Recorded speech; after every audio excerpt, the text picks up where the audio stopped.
There is a boy standing in a junkyard on the edge of the known galaxy, and he is smiling.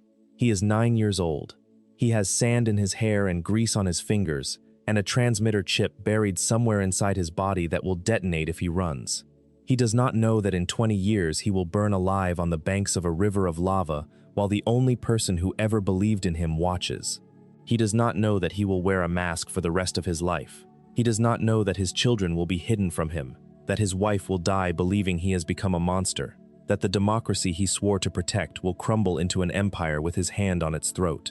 He is 9 years old, and he is smiling, and he is a slave. That is where this story begins. Not with a lightsaber, not with a prophecy, with a boy who belongs to someone else. The tragedy of Anakin Skywalker is not that he fell to the dark side. That is the plot.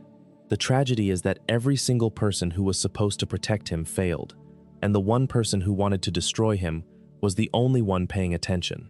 The Jedi saw a weapon, Palpatine saw a wound, and the boy just wanted someone to stay.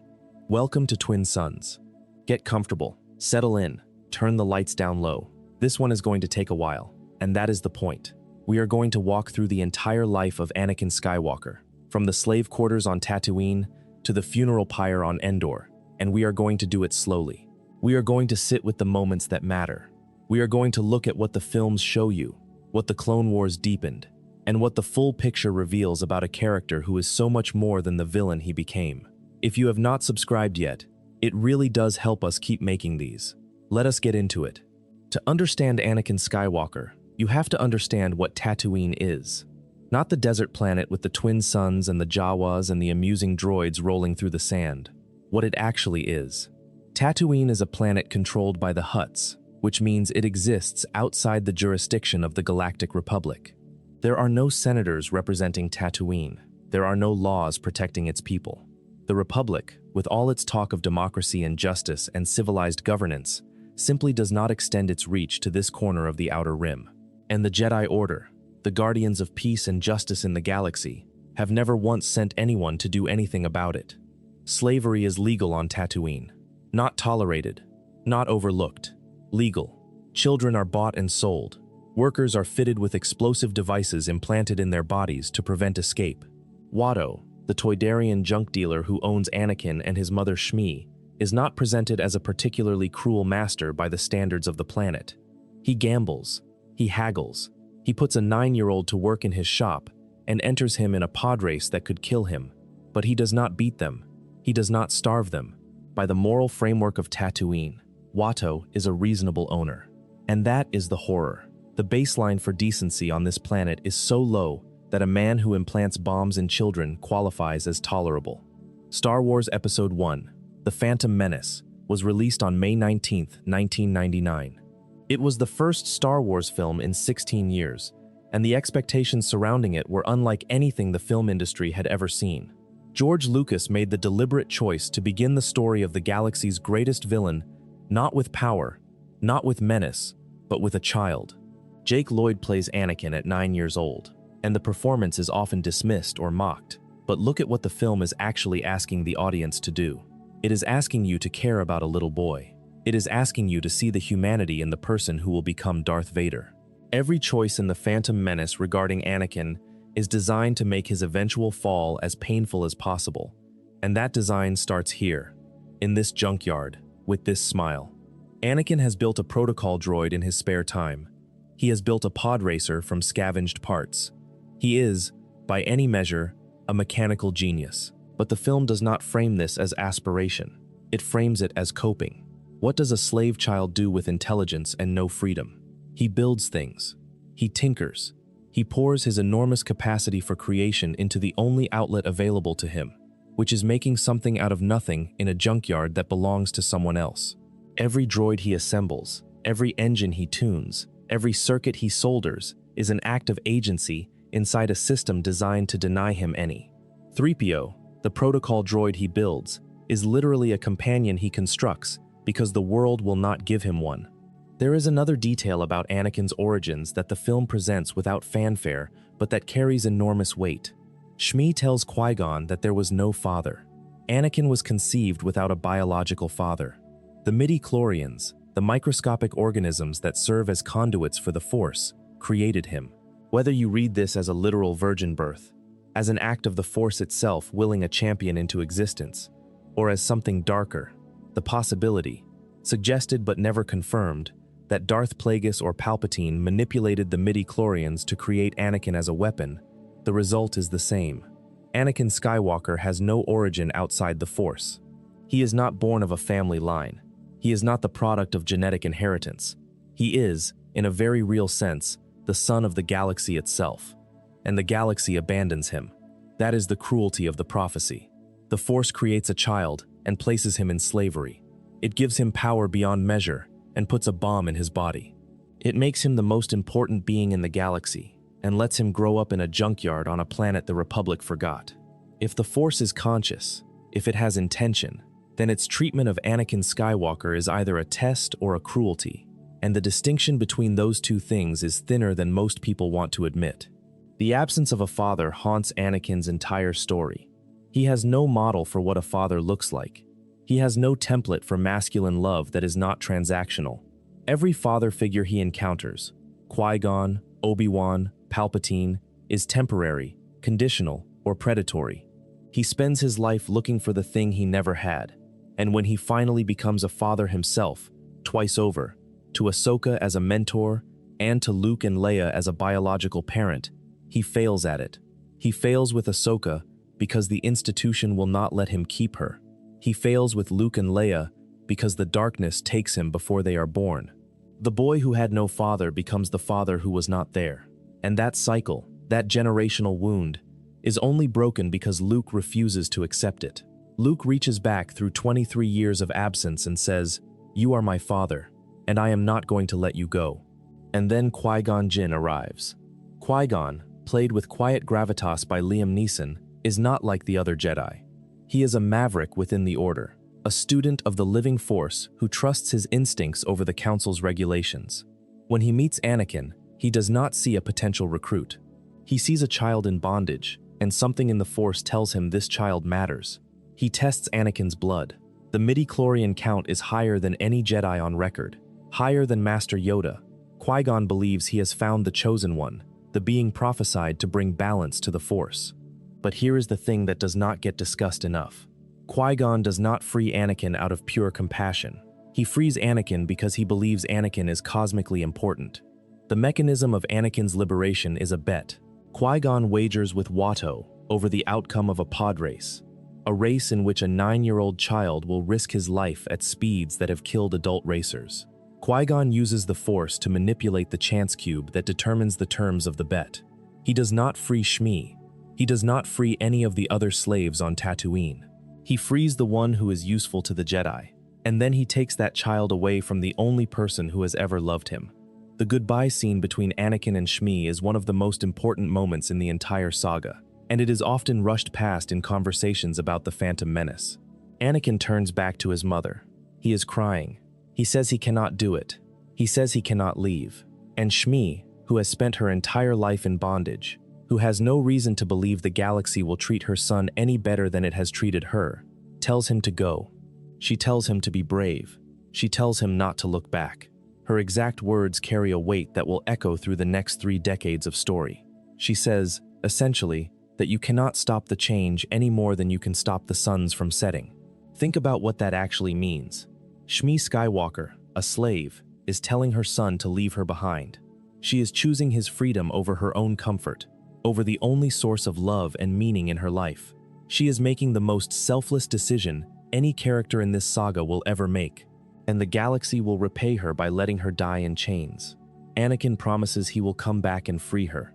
He will not keep that promise in time. By the time he returns, she will be dying in his arms. That broken promise is the crack in the foundation of everything that follows. Anakin arrives on Coruscant and is brought before the Jedi Council. He is tested. He is examined. And what happens next is a scene that the prequels ask you to read in 2 completely different ways, depending on how much you understand about what the Jedi Order has become. On the surface, the Council is being responsible.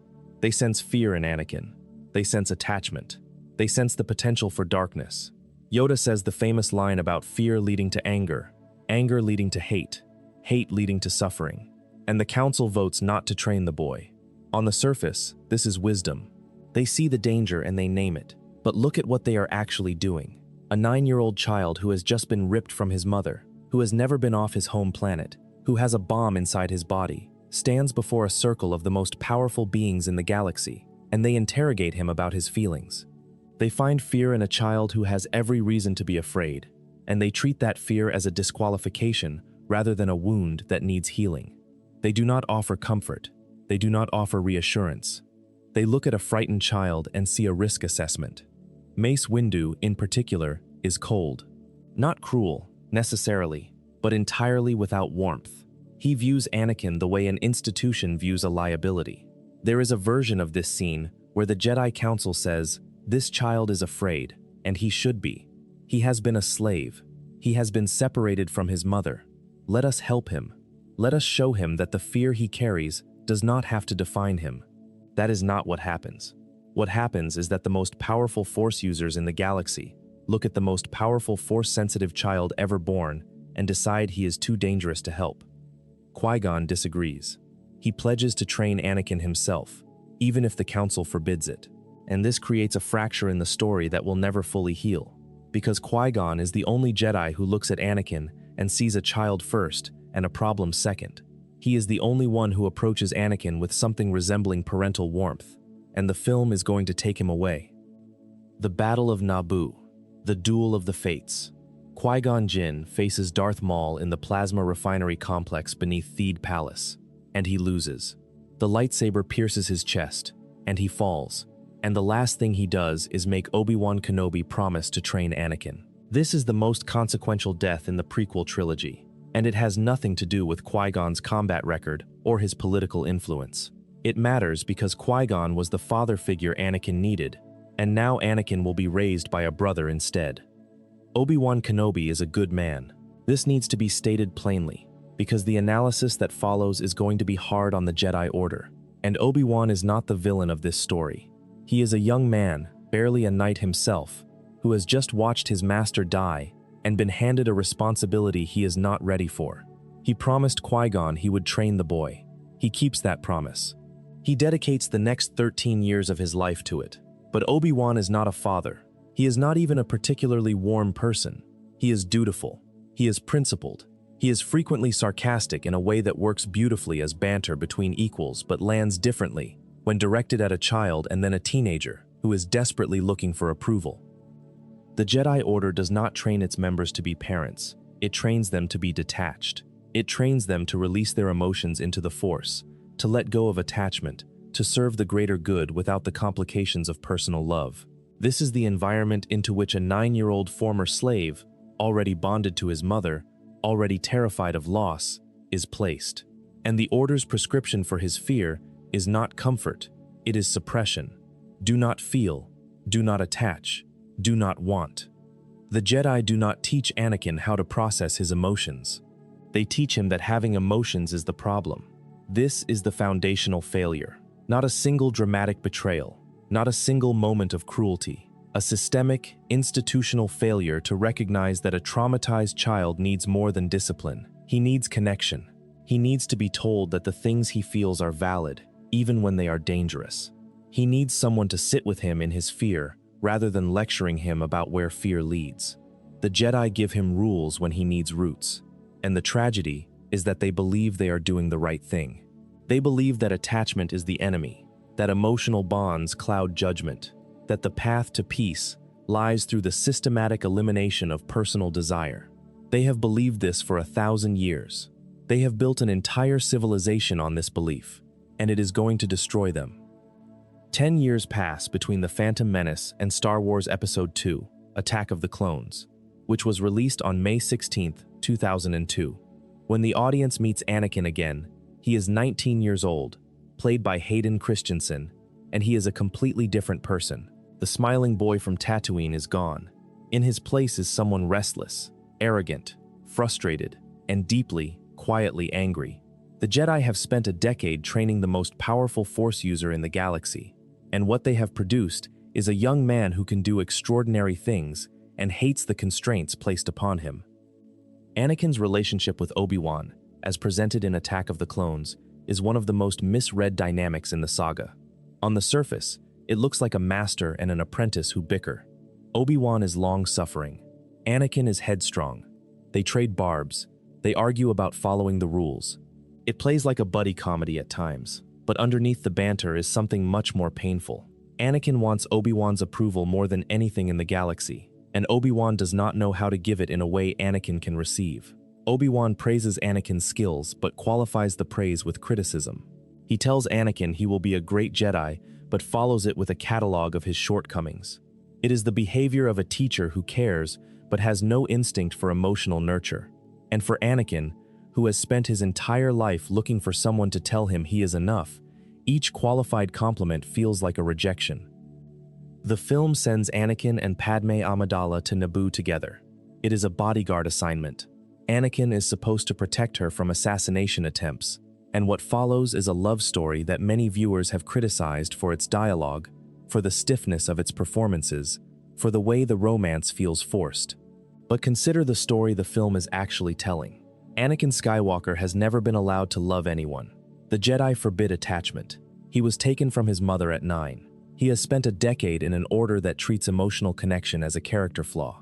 And now he is alone with the first person outside the order who has ever treated him as a person rather than a student, a weapon, or a prophecy. Padmé Amidala is everything the Jedi Order is not. She is warm. She is political in the way that means she cares about people, not power. She listens to Anakin. She argues with him. She treats his emotions as real rather than as symptoms of a deficiency. When Anakin confesses his feelings for her, and the confession is awkward and intense and too much, Padmé does the responsible thing. She pushes back. She tells him it cannot happen. She names all the reasons it should not. But the film has already shown you the truth, which is that she feels it too.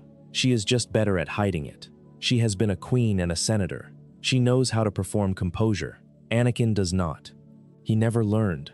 And then his mother dies. This is the hinge of the entire saga, and the film treats it with exactly the gravity it deserves. Anakin has been having nightmares, visions of his mother in pain, suffering, calling out to him. The Jedi would tell him to release these visions into the Force, to accept that attachment leads to suffering, to let go. But Anakin cannot let go, because his mother is not an abstraction. She is a person. She is the person who held him when he was afraid, who told him to be brave, who said do not look back, and she is in pain. Anakin goes to Tatooine. He finds the Lars homestead, where Shmi had been living after Cliegg Lars freed her from slavery and married her. Cliegg tells Anakin what happened. A month earlier, Tusken Raiders took Shmi from the moisture farm. Cliegg organized a rescue party. 30 people went out. 4 came back. Cliegg lost his leg. He has accepted that Shmi is dead. He tells Anakin this with the resignation of a man who has already grieved. But Anakin does not accept it. He takes a speeder bike into the desert. He finds the Tusken camp. He infiltrates it in the dark. And he finds his mother. She is tied to a frame inside a tent. She has been beaten. She has been tortured. She has been held captive for a month. And when Anakin cuts her bonds and holds her, she opens her eyes, and she sees him, and she says his name. She tells him she is complete, and then she dies in his arms. What happens next is the first genuinely dark moment in Anakin Skywalker's life. He does not grieve. He does not weep. He does not process. He ignites his lightsaber, and he kills every Tusken Raider in the camp. Every single one. The men, the women, the children. The film does not show the massacre directly. It cuts away. It lets the audience fill in the horror. But later, back at the Lars homestead, Anakin confesses to Padmé what he has done. He is shaking. He is crying. And the words that come out of his mouth are not the words of someone who feels guilty. They are the words of someone who feels justified. He says they are like animals, and he slaughtered them like animals. He says he hates them. And then he says the thing that matters most. He says he was not strong enough to save his mother. He was not powerful enough.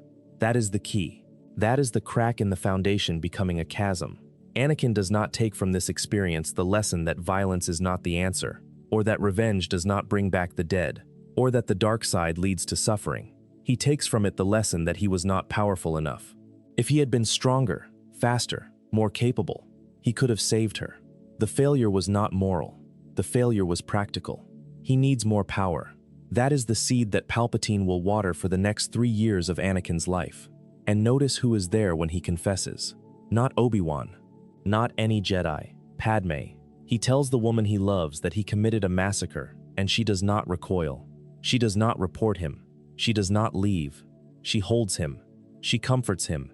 She makes a choice in this moment that is understandable and human and catastrophic. She chooses compassion over accountability. She sees a broken young man who just lost his mother, and she cannot bring herself to add to his pain. But in doing so, she becomes complicit in the first atrocity of Darth Vader's career.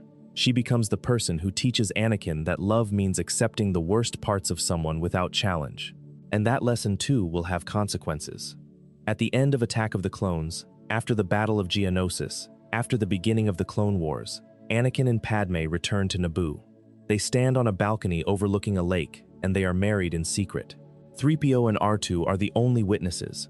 The ceremony is beautiful and quiet and utterly doomed. Because Anakin Skywalker has just entered into the one relationship the Jedi Order explicitly forbids, with the one person who knows his darkest secret, and he has told no one. He has built his life on a lie. And lies, in this galaxy, have a way of becoming chains. The 3 years between Attack of the Clones and Star Wars Episode 3, Revenge of the Sith, are where the Clone Wars animated series lives, and it is in the Clone Wars that Anakin Skywalker becomes something more than a tragic archetype. He becomes a person. The show, created by Dave Filoni and executive produced by George Lucas, premiered with a theatrical film on August 15, 2008, and ran for 7 seasons, with the final season airing on Disney Plus in 2020. Over the course of 133 episodes, the Clone Wars did something remarkable. It took the character that the prequel films sketched in broad strokes and filled in every line, every shadow, every contradiction. By the time the series ends, Anakin Skywalker is not just a character who falls. He is a character you understand falling, and that understanding makes the fall unbearable. The Clone Wars Anakin is, first and foremost, a leader. He is brave. He is reckless. He is fiercely protective of the people under his command. He calls his clone troopers by name. He treats them as individuals when the rest of the galaxy treats them as expendable. Captain Rex, Fives, Echo, Jesse. These are people to Anakin, not serial numbers. And this is one of the great ironies of the character. The man who will eventually command the faceless legions of the Empire began his career as the one Jedi who insisted on seeing the faces behind the helmets. But the show also reveals something else about wartime Anakin, something darker, something the Jedi Council can feel but cannot name. Anakin is effective because he does not follow the rules. He wins battles other Jedi would lose because he is willing to go further than other Jedi will go. He uses aggression. He uses intimidation. He chokes prisoners for information. He makes tactical decisions that prioritize results over principles. And the Republic rewards him for it. They call him the hero with no fear. They put his face on recruitment posters. They turn him into a symbol of everything the Republic is fighting for. And in doing so, they train him, day by day, mission by mission, to believe that breaking the rules is not just acceptable, but necessary. That the ends justify the means. That being good at war is the same thing as being good. There is an arc in Season 4 of the Clone Wars that does not get nearly enough attention in discussions of Anakin's character, and it is the Zygerria arc. The episodes are called Kidnapped, Slaves of the Republic, and Escape from Kadavo. They aired between November 2011 and January 2012, and they are, collectively, the most psychologically brutal thing the show ever does to Anakin Skywalker. The premise is straightforward. A colony of Togruta people has been kidnapped by Zygerian slavers. Anakin, Obi-Wan, Ahsoka, and Captain Rex go undercover to infiltrate the Zygerian slave empire and free them. Anakin poses as a slaver named Lars Quell. He dresses the part. He talks the part. He walks into a slave auction and watches sentient beings sold like property. And the show does not let you forget, not for a single moment, that this man was a slave, that this man wore a transmitter chip, that this man was property. The Zygerian queen, Mirage Sintil, is a fascinating antagonist because she does not simply threaten Anakin. She sees through him. She recognizes something in him that the Jedi never acknowledged. She tells him, essentially, that he is still a slave, that the Jedi Order owns him just as surely as Watto ever did, that he follows orders, that he surrenders his will, that the only difference between his current bondage and his former bondage is that the Jedi give him a lightsaber and call it freedom. And the worst part is that Anakin cannot argue with her. Not really. Not convincingly. Because some part of him knows she is right. The Zygerria arc forces Anakin to confront the thing the Jedi Order never let him confront: his identity as a former slave. The Order took him from slavery and gave him purpose, training, belonging. But it also gave him a new set of rules about what he is allowed to feel, who he is allowed to love, and how he is allowed to live. It traded one form of ownership for another, and the Zygerria arc is the show putting that trade under a spotlight and daring the audience to look at it. Watch Anakin in these episodes. Watch his face when he sees the slave pens. Watch how his hands clench when the auctioneer calls out prices. Watch how his voice changes when he has to pretend to be something he hates. The animation captures something that the live-action films struggled with, which is the interior life of a man at war with himself. Matt Lanter, who voices Anakin throughout the Clone Wars, brings a rawness to these scenes that is extraordinary. You can hear the slave boy under the Jedi Knight. You can hear the chains he thought he left behind. And then there is the question the arc raises but never answers directly. If the Jedi Order is opposed to slavery, if the Jedi are the guardians of peace and justice, why does slavery still exist in the galaxy? Why has no one freed the slaves of Tatooine? Why has no one dismantled the Zygerrian Empire? The answer, of course, is political. The Republic does not have jurisdiction in Hutt space. The Senate does not prioritize Outer Rim welfare. The Jedi serve the Republic, and the Republic has decided that some suffering is outside its mandate. But for Anakin, the boy who was left behind, who watched Qui-Gon free one slave and leave the rest, that political answer is no answer at all. It is an excuse, and excuses from the powerful always sound the same to the powerless.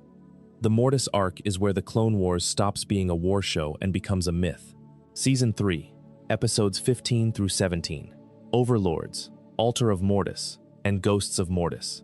They aired in late January and early February of 2011, and they are, without exaggeration, among the most ambitious episodes of animated television ever produced.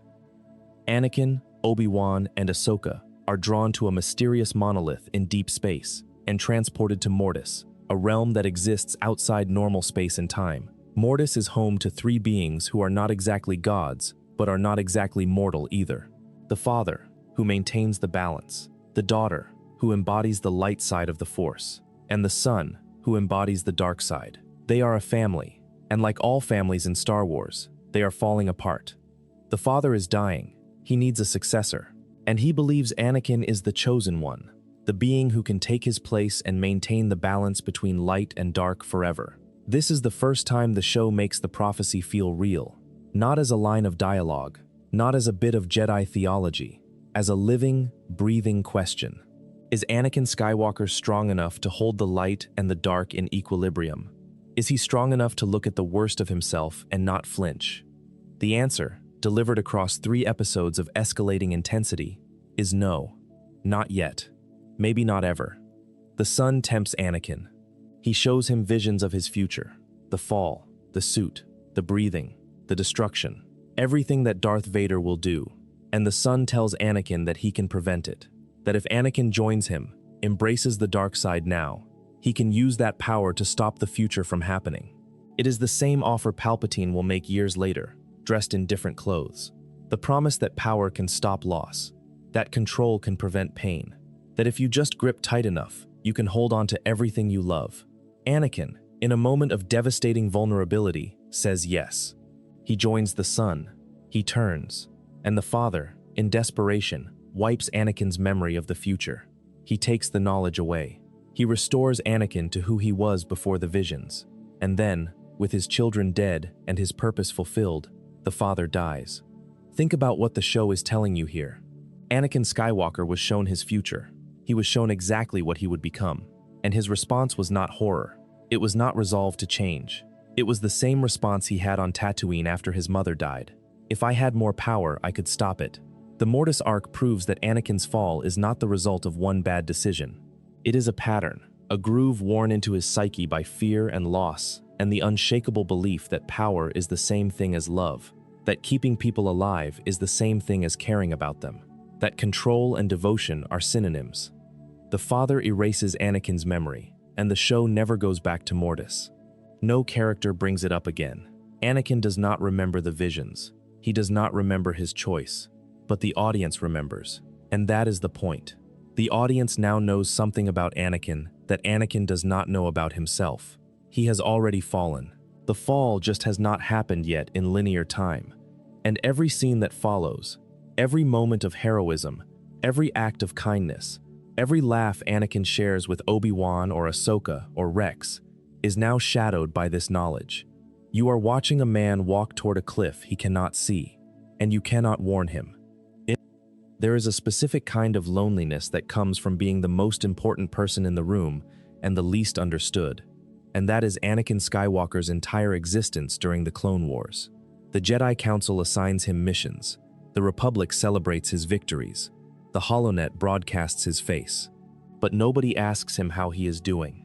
Nobody notices that the hero with no fear is, in fact, defined by fear.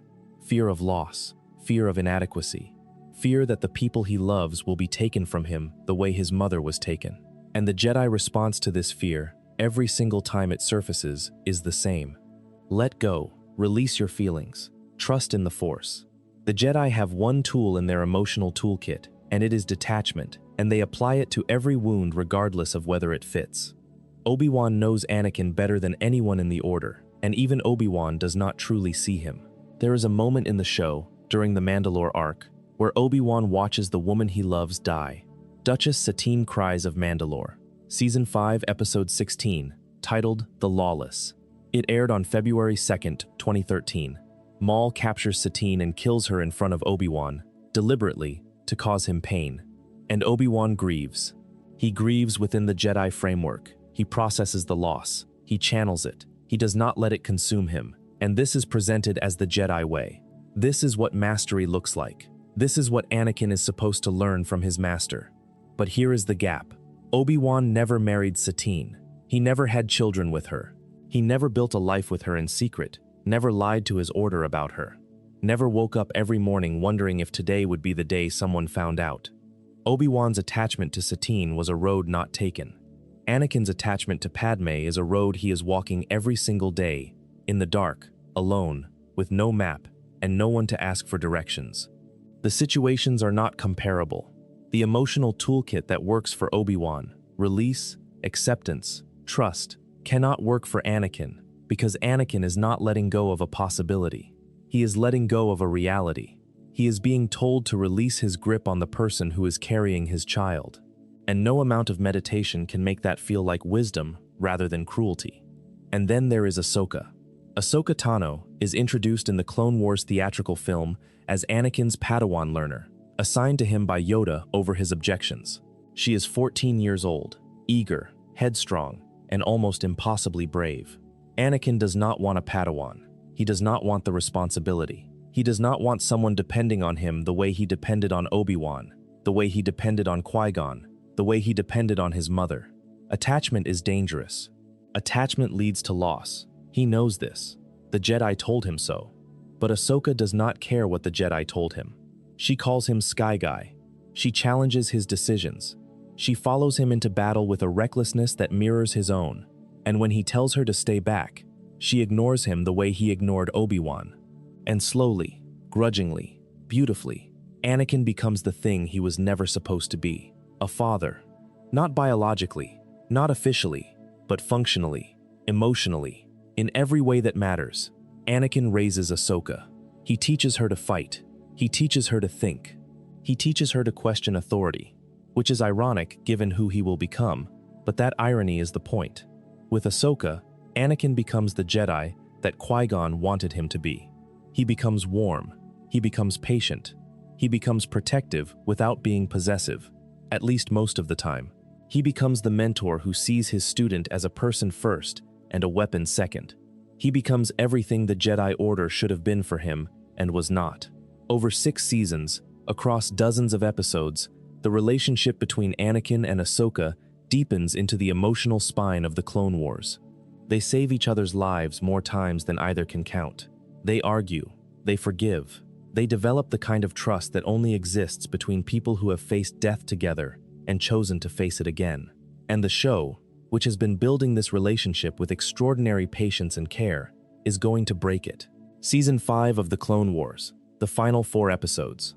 Ahsoka is framed for a bombing at the Jedi Temple. The evidence is circumstantial but damning. The Jedi Council, the institution that has raised Ahsoka since she was a toddler, the institution that assigned her to Anakin, the institution that calls itself the Guardian of Justice, expels her from the Order and hands her over to the Republic military for trial. They do this without completing their own investigation. They do this under political pressure from the Senate and from Chancellor Palpatine. They do this because it is easier to sacrifice one Padawan than to fight the political battle of defending her. Anakin is the only one who believes in her innocence. He tears through the underlevels of Coruscant, trying to find the real bomber. He confronts allies. He breaks rules. He does everything a Jedi is not supposed to do, and he does it because Ahsoka matters to him more than the Jedi Code. And in the end, he finds the truth. The bomber is Barriss Offee, Ahsoka's friend, a Padawan who has become disillusioned with the Jedi Order and believes they have become warmongers who have lost their way. Barriss is wrong about many things, but she is not wrong about that. The charges against Ahsoka are dropped. The Council invites her back. They have the audacity to frame their failure as Ahsoka's trial, to suggest that the betrayal she experienced was actually a test that she has now passed, that this was all somehow part of her journey to becoming a true Jedi. And Anakin stands there, in the hallway of the Jedi Temple, holding the Padawan braid he kept for her, extending it toward her, offering her everything he has. Ahsoka does not take it. Season 5, Episode 20, The Wrong Jedi. This is the episode that changes Anakin Skywalker forever. Ahsoka looks at the council members who abandoned her. She looks at Anakin, who did not, and she tells them she cannot come back. She tells them that they did not trust her. And if they did not trust her, how can she trust them? And then she walks down the steps of the Jedi Temple, and Anakin watches her go, and the show holds on his face. That face, that is the whole story. Anakin Skywalker watches the person closest to him walk away from the Jedi Order, and he does not follow her. He wants to. Every fiber of his being wants to, but he stays. He stays because of Padmé. He stays because of the war. He stays because some part of him still believes the Order can be what it claims to be. And from this moment forward, that belief is bleeding out. Every day it gets a little weaker. Every day the gap between what the Jedi say and what the Jedi do grows a little wider. And Anakin stands in that gap, feet on both sides, tearing himself apart. Ahsoka's departure does something to Anakin that the show does not need to explain because it shows you. After she leaves, he is harder, more isolated, more willing to use violence. The restraint that Ahsoka inspired in him, the tenderness that teaching her brought out, starts to calcify. He still fights. He still leads. He still jokes with Rex and bickers with Obi-Wan. But there is a door inside him that used to be open, and it is closing, and the only person who might have noticed is walking away down those steps. There is a detail about Anakin Skywalker that the saga never quite spells out, but that the Clone Wars makes unavoidable once you see it. Anakin is a war criminal. That is a plain statement. He tortures prisoners. He executes unarmed opponents. He uses methods that violate every convention of warfare the Republic claims to uphold, and nobody stops him. The Republic celebrates him. The Council looks the other way. The HoloNet calls him a hero. And the Sith Lord in the Chancellor's office watches and takes notes, because every atrocity Anakin commits in the name of the Republic is a rehearsal for the atrocities he will commit in the name of the Empire. This is the mechanism of Anakin's corruption, and it is far more insidious than a single seduction or a single bad decision. It is institutional. The Republic, by fighting a war it should never have fought, by using an army it should never have used, by placing Jedi in command positions they should never have held, creates the conditions under which Anakin's worst impulses are not just tolerated but rewarded. He is promoted for aggression. He is decorated for recklessness. He is praised for doing whatever it takes. And whatever it takes is a phrase that has never, in the entire history of warfare, led anywhere good. The Clone Wars is, in this light, not just a story about Anakin's personal descent. It is a story about how democracies destroy themselves. The Republic creates the clone army because it is afraid. It grants emergency powers to Palpatine because it is afraid. It allows the Jedi to become generals because it is afraid. And fear, as Yoda told a 9-year-old boy in the first film, leads to anger, and anger leads to hate, and hate leads to suffering. Yoda was talking about Anakin, but he could have been talking about the entire Republic. The institution makes the same mistake the boy makes. It trades freedom for security. It trades principles for survival. It trades its soul for the illusion of safety. And by the time it realizes what it has lost, Palpatine is already standing at the podium, and the Senate is already applauding, and Padmé is already saying, "So this is how liberty dies," with thunderous applause. The relationship between Anakin and R2 is one of the most overlooked threads in the saga, and it is worth pausing on because it reveals something about Anakin that nothing else does. R2 is a droid, an astromech unit, a machine, and Anakin treats him as a friend, not a tool, not a servant, a friend. He talks to R2. He trusts R2 with his secrets, including, implicitly, his relationship with Padmé. He refuses to have R2's memory wiped, which is standard procedure for droids in the Republic, because he considers R2's experiences to be R2's property. This is extraordinary. In a galaxy where droids are property, where their memories are routinely erased, where their personhood is denied by law and custom, Anakin Skywalker, the former slave, insists on treating a machine as a person. He extends to R2 the same dignity that was denied to him as a child. He recognizes in R2 the same thing he recognized in the clones, a being with experiences and preferences, and something that looks very much like a soul, trapped inside a system that classifies it as a thing. And that is the contradiction at the heart of Anakin. He can see the personhood in a droid and the humanity in a clone, and he can also massacre an entire village of Tusken Raiders and slaughter children in the Jedi Temple. He is capable of extraordinary empathy and extraordinary cruelty, sometimes in the same day, sometimes in the same hour. He is not a person who lacks compassion. He is a person whose compassion is selective, conditional, bounded by the limits of his tribe. The people he loves, he would die for. The people outside that circle, he can kill without hesitation. That is not the behavior of a psychopath. That is the behavior of a soldier. And the Clone Wars, by making Anakin a soldier for 3 years, trains that behavior into him until it becomes reflexive. There is a moment in the show, easy to miss, that captures Anakin's entire psychological profile in a single exchange. He is talking to Padmé on a secure channel. She asks about the war. He tells her about a battle, about clones who died, about civilians who were caught in the crossfire. And his tone shifts. He becomes quieter, not sad exactly, tired. He says something about doing what needs to be done. And Padmé, who knows him better than anyone alive, hears something in his voice that frightens her.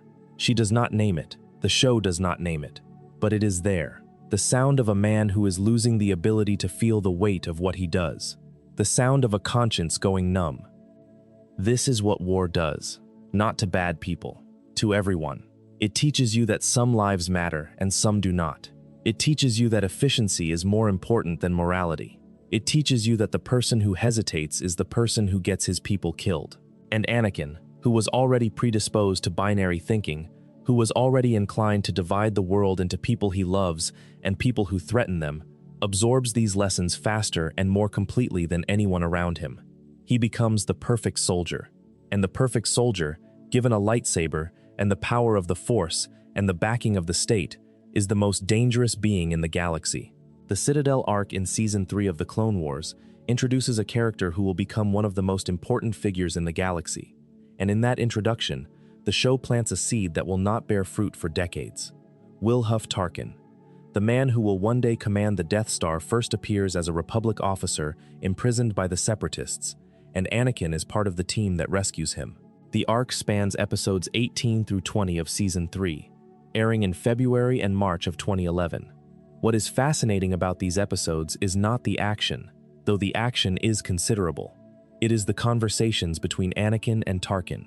Tarkin believes the Jedi are too soft to fight a war. He believes that peacekeepers should not be generals. He believes that the rules the Jedi follow, the rules about compassion, about mercy, about the preservation of life, are liabilities on a battlefield. And Anakin agrees with him.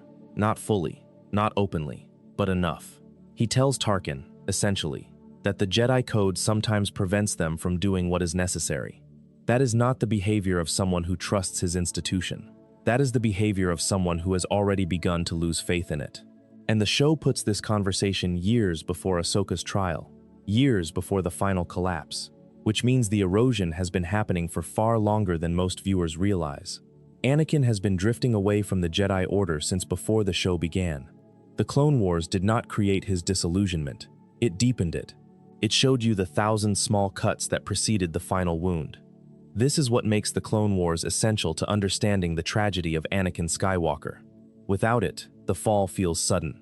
A man goes to sleep as a Jedi and wakes up as a Sith, and the gap between those two identities feels like a plot hole. But with the Clone Wars, the fall feels glacial, inevitable. You watch it happen in real time, across years of story, across hundreds of small moments where Anakin's faith erodes and his fear grows, and the people around him fail to notice, or fail to act, or fail to care. The Clone Wars does not fill in a gap in the story. It reveals that there was no gap. The fall was always happening. You just were not watching closely enough. Palpatine. Let us talk about Palpatine. There is a version of the Anakin Skywalker story where Palpatine is the villain who corrupts an innocent young man. That version is simple and satisfying and almost entirely wrong. Palpatine does not corrupt Anakin. He harvests him. He waits for the Jedi Order to do the damage, and then he offers himself as the cure. Palpatine is not a seducer. He is a vulture. And his genius is not in his power or his planning, though both are considerable.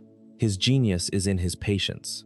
Sheev Palpatine, also known as Darth Sidious, is the senator from Naboo who becomes Supreme Chancellor of the Republic. He is the Sith Lord who has been hiding in plain sight for decades, manipulating the galaxy toward war, engineering the clone army, orchestrating the separatist movement, playing both sides of a conflict he designed.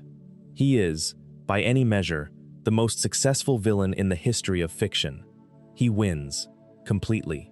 He destroys the Jedi. He dismantles the Republic. He builds an empire. He rules for over 2 decades, and the instrument of his victory is a boy he met when that boy was 9 years old. Go back to the Phantom Menace. After the Battle of Naboo, after Qui-Gon's death, there is a brief scene that is easy to miss. Palpatine, newly elected Chancellor, approaches young Anakin at Qui-Gon's funeral. He bends down, he places a hand on the boy's shoulder, and he says, with perfect warmth, that they will watch Anakin's career with great interest. That is it. That is the beginning. A hand on a shoulder. A kind word from a powerful man. Nothing more. Nothing suspicious. Nothing anyone would think twice about. But Palpatine thinks about everything twice. He has identified Anakin as the chosen one. He has watched the Jedi Council reject the boy, then reluctantly accept him. He has watched Qui-Gon die. He has seen the fault lines in Anakin's psyche, the attachment to his mother, the fear of loss, the hunger for approval, and he has decided to make those fault lines the foundation of his empire. Not today, not tomorrow, in 10 years, in 15, however long it takes.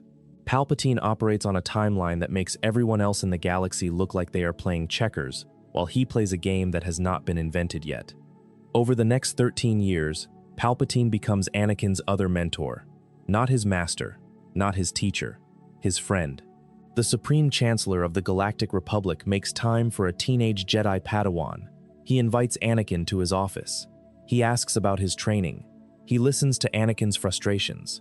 He validates feelings that the Jedi Order invalidates. When Anakin is angry, Palpatine does not tell him to let go of his anger. He tells him his anger is understandable. When Anakin feels constrained by the Jedi Code, Palpatine does not lecture him about discipline. He suggests, gently, that perhaps the code is too rigid. When Anakin doubts the Council, Palpatine does not defend them. He agrees, carefully, subtly, just enough to widen the crack.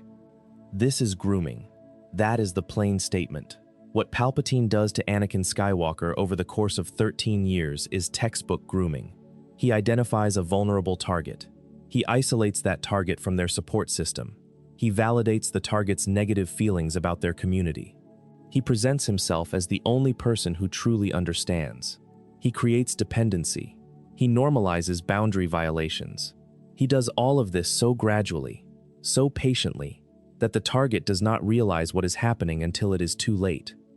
And the Jedi help him, not deliberately, not consciously, but every time the Council dismisses Anakin's concerns, Palpatine is there to listen. Every time Obi-Wan corrects Anakin without praising him, Palpatine is there to affirm him. Every time the Order asks Anakin to suppress his emotions, Palpatine is there to tell him his emotions are valid. The Jedi create the wound. Palpatine salts it. And Anakin, who has been looking for a father since Qui-Gon died on the floor of a Naboo power generator, finds one in the man who is engineering his destruction. There is a scene in Revenge of the Sith that is often cited as the moment Palpatine reveals his hand, but the real reveal happened years earlier. The scene is at the Galaxy's Opera House on Coruscant. Palpatine and Anakin sit side by side, watching a performance, and Palpatine tells Anakin the tragedy of Darth Plagueis the Wise, a Sith Lord who could manipulate the midi-chlorians to create life and prevent death. A Sith Lord who was so powerful that the only thing he feared was losing his power. A Sith Lord who was killed by his own apprentice. The story is a trap. Palpatine is telling Anakin, in plain language, that the dark side can save Padmé. He is offering the one thing the Jedi cannot, the promise of control over death. And he is doing it in a theater, in the dark, in a setting that is intimate and private and feels like trust.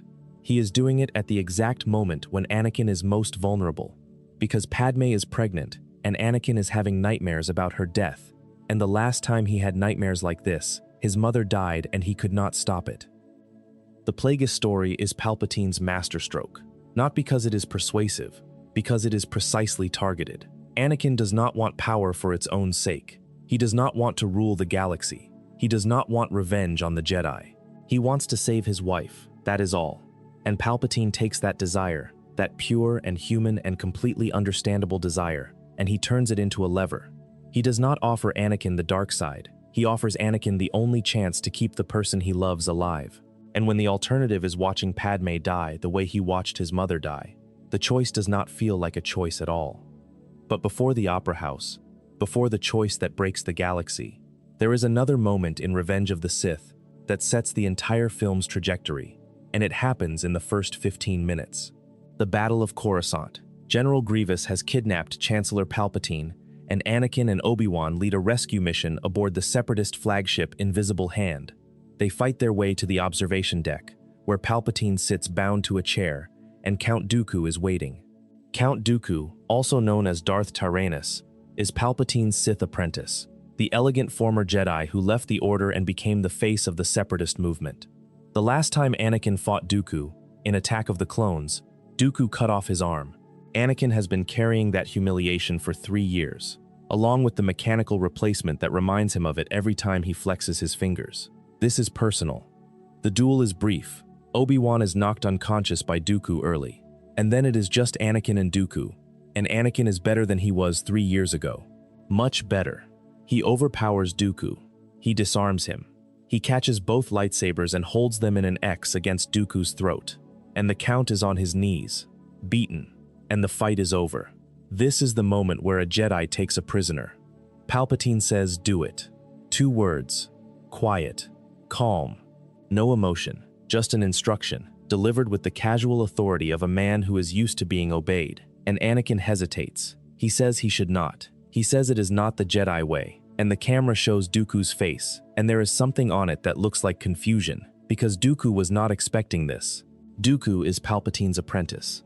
He knows the plan, or he thought he knew the plan. The look on his face as the blades cross against his throat is the look of a man realizing that he has been betrayed by his own master, that Palpatine has been grooming his replacement, that Dooku himself was never the endgame. He was the rehearsal. Anakin kills him. He crosses the blades and takes Dooku's head, and Palpatine's face shows something that might be satisfaction if you were not looking closely, and something that is definitely triumph if you are. And then Palpatine does what Palpatine always does. He soothes. He normalizes. He tells Anakin that it was only natural, that Dooku cut off his arm, that Anakin wanted revenge. And then he says the thing that ties the entire pattern together. He reminds Anakin of the Sand People. He reminds him of his mother. He reminds him that this is not the first time Anakin has killed a helpless opponent and felt bad about it afterward, and the implicit message is clear. You have done this before, and you survived, and the galaxy kept turning, and you are still a good person. Palpatine does not ask Anakin to embrace the dark side. He asks Anakin to forgive himself for using it, and that forgiveness, offered by the wrong person for the wrong reasons, is another link in the chain. After the rescue, the Jedi Council does something to Anakin that crystallizes every grievance he has accumulated over 13 years. They ask him to spy on Palpatine. The Chancellor has been accumulating emergency powers. He has extended his term beyond its legal limit. The Senate has given him authority that was never meant to be permanent. The Council is suspicious. They want someone close to Palpatine to report on his activities. And they choose Anakin, because Anakin is close to the Chancellor, because Anakin has the access they need. But they do not tell Anakin why they are suspicious. They do not share their intelligence. They do not treat him as a partner in the investigation. They treat him as an asset, a tool. They ask him to betray the trust of the one powerful figure who has consistently shown him kindness, and they do it without offering him the respect of a full explanation. Obi-Wan delivers this assignment with visible discomfort, because Obi-Wan knows it is wrong. He knows it violates the relationship between the Order and one of its members. But he does it anyway, because the Council has decided, and Obi-Wan, for all his virtues, is a man who follows his institution even when his instincts tell him not to. Anakin is furious. He tells Obi-Wan this is against the Jedi Code. He tells him the Council is asking him to commit treason, and he is right. The Council is asking him to spy on the democratically elected leader of the Republic, without evidence, without a warrant, without oversight. The Council is doing the exact thing it accuses Palpatine of doing, consolidating power, operating outside the law, treating individuals as expendable when they serve a larger purpose. And Anakin sees this. He sees the hypocrisy, and he cannot unsee it. Because once you notice that the institution that raised you, the institution that claims moral authority over the galaxy, is willing to bend its own rules when the stakes are high enough, you start to wonder what else they have been willing to bend. The Council also denies Anakin the rank of Master. They place him on the Council at Palpatine's request, but refuse to grant him the title that comes with the seat. This is a humiliation. It is deliberate. It is the Council's way of saying that Anakin may be powerful, but he is not one of them. He is not trusted. He is not fully accepted. He is, in the language of institutions, on probation.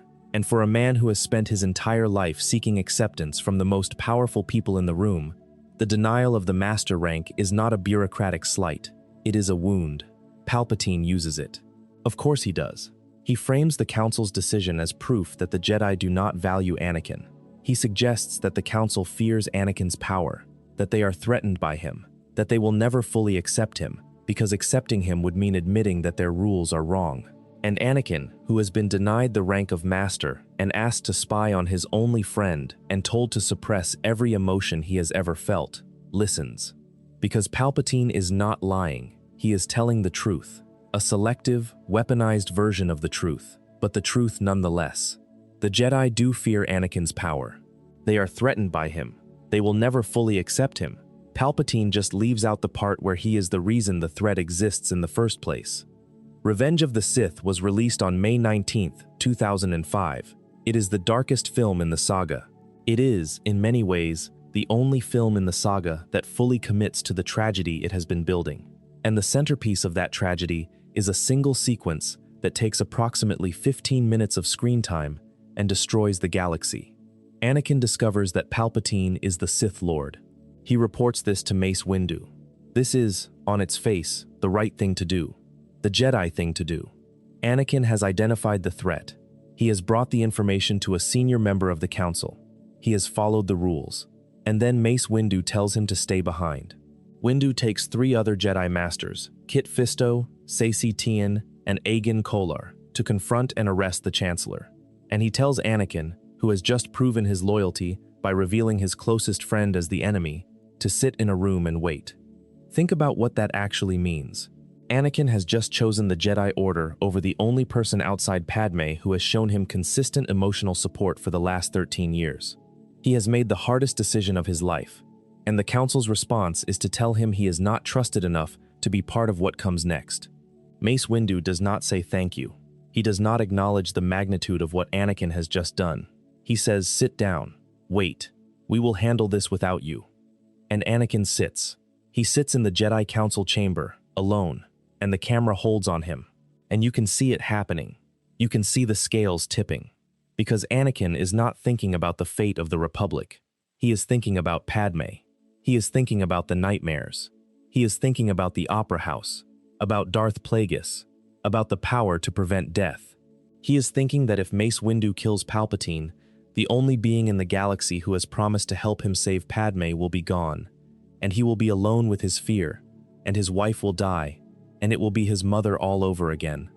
Anakin goes to the Chancellor's office. He arrives to find Mace Windu standing over a defeated Palpatine. The other 3 Jedi Masters are dead. Palpatine is on the floor, seemingly helpless, his face distorted by the backlash of his own Force lightning. Windu has his lightsaber at Palpatine's throat, and Anakin enters the room, and everything the saga has been building toward comes down to a single moment. Palpatine cries out that he is too weak, that he cannot hold on. He begs Anakin for help. Windu says the Chancellor is too dangerous to be left alive.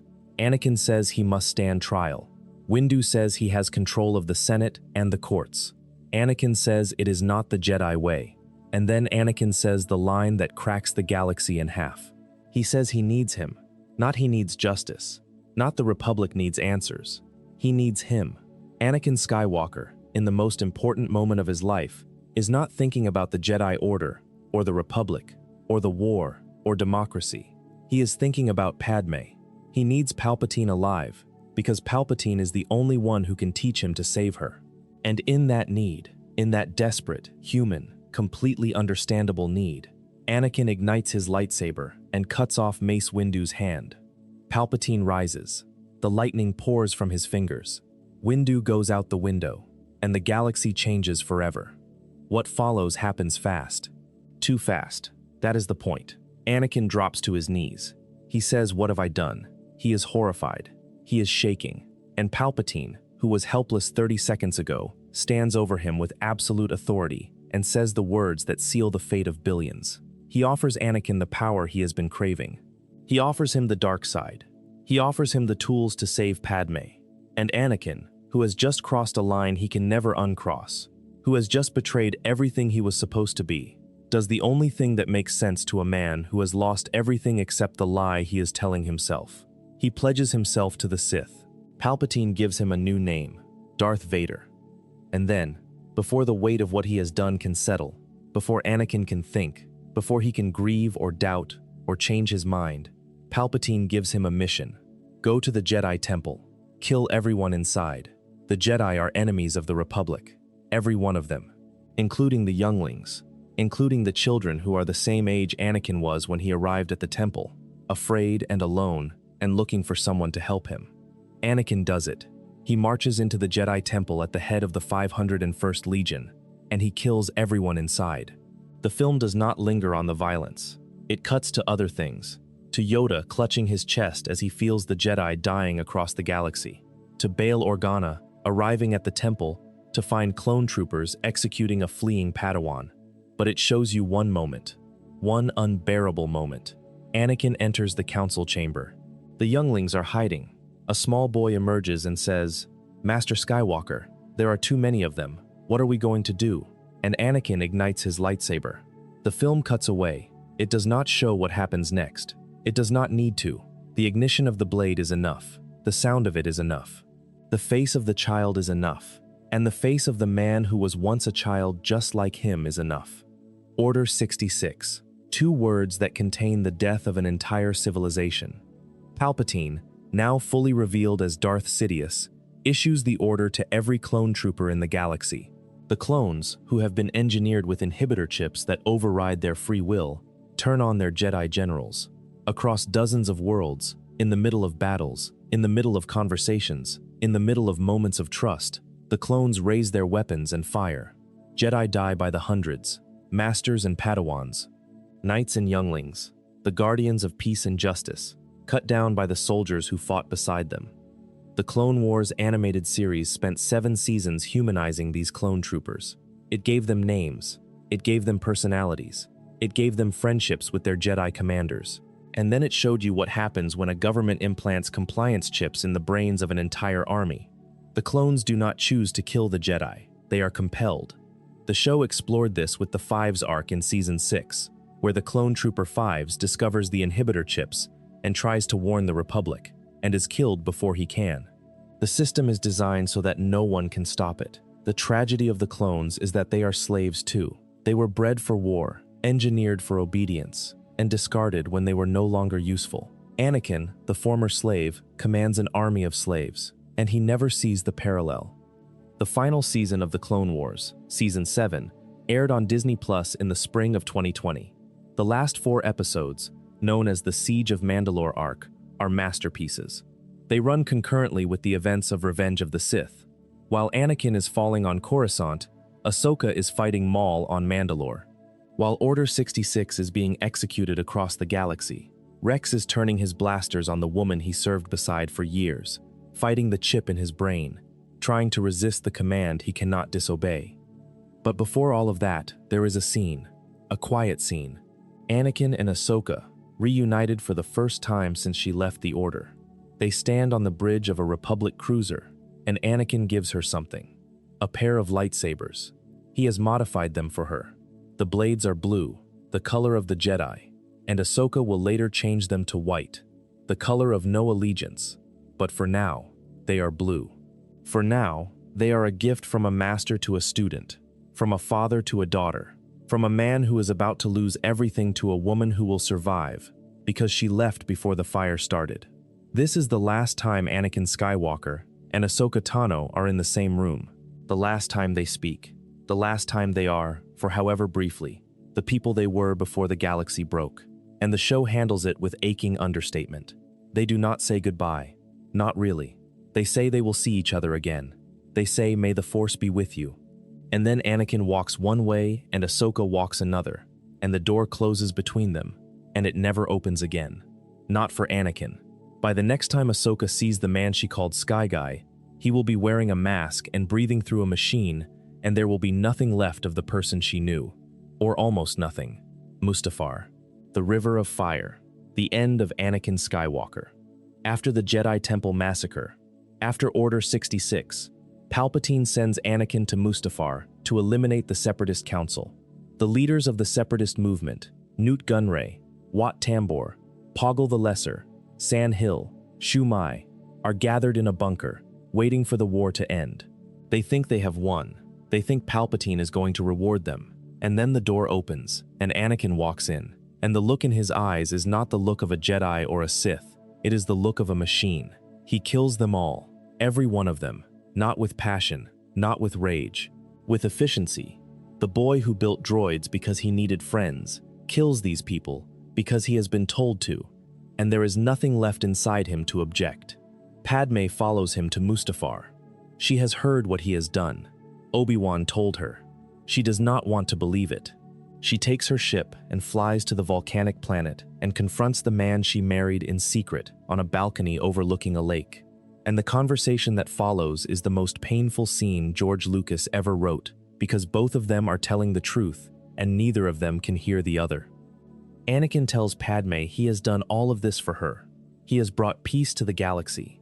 He has ended the war. He has the power now to save her, to protect her, to keep her alive. He has done terrible things, yes, but he has done them for love. He has done them so they can be together. He has done them so their child will grow up in a safe galaxy. And he believes this. That is the horror. He is not lying. He has convinced himself that the massacre of children and the destruction of democracy and the murder of his colleagues are acceptable prices to pay for the safety of one woman and one unborn child. He has taken the most human emotion in the world, the desire to protect the people you love, and he has followed it to its logical, monstrous conclusion. Padmé tells him he is breaking her heart. She tells him he is going down a path she cannot follow. She begs him to come back, to stop, to be who he was, and he might have listened. There is a moment, a breath, where the camera lingers on Anakin's face, and you can see the boy from Tatooine flicker behind the yellow eyes of the Sith. He might have stopped. He might have come back. But Obi-Wan is on the ship. He stowed away. He steps into the light, and Anakin sees him, and the flicker dies. Because Anakin does not see his brother. He does not see his teacher. He sees betrayal. He sees the Jedi who turned Padmé against him. He sees proof that everyone he has ever trusted will eventually choose the Order over him. And in that moment of blind rage, he reaches out with the Force and chokes the woman he destroyed the galaxy to save. Padmé collapses. Anakin turns to Obi-Wan, and the duel begins. The duel on Mustafar is not a fight. It is a funeral.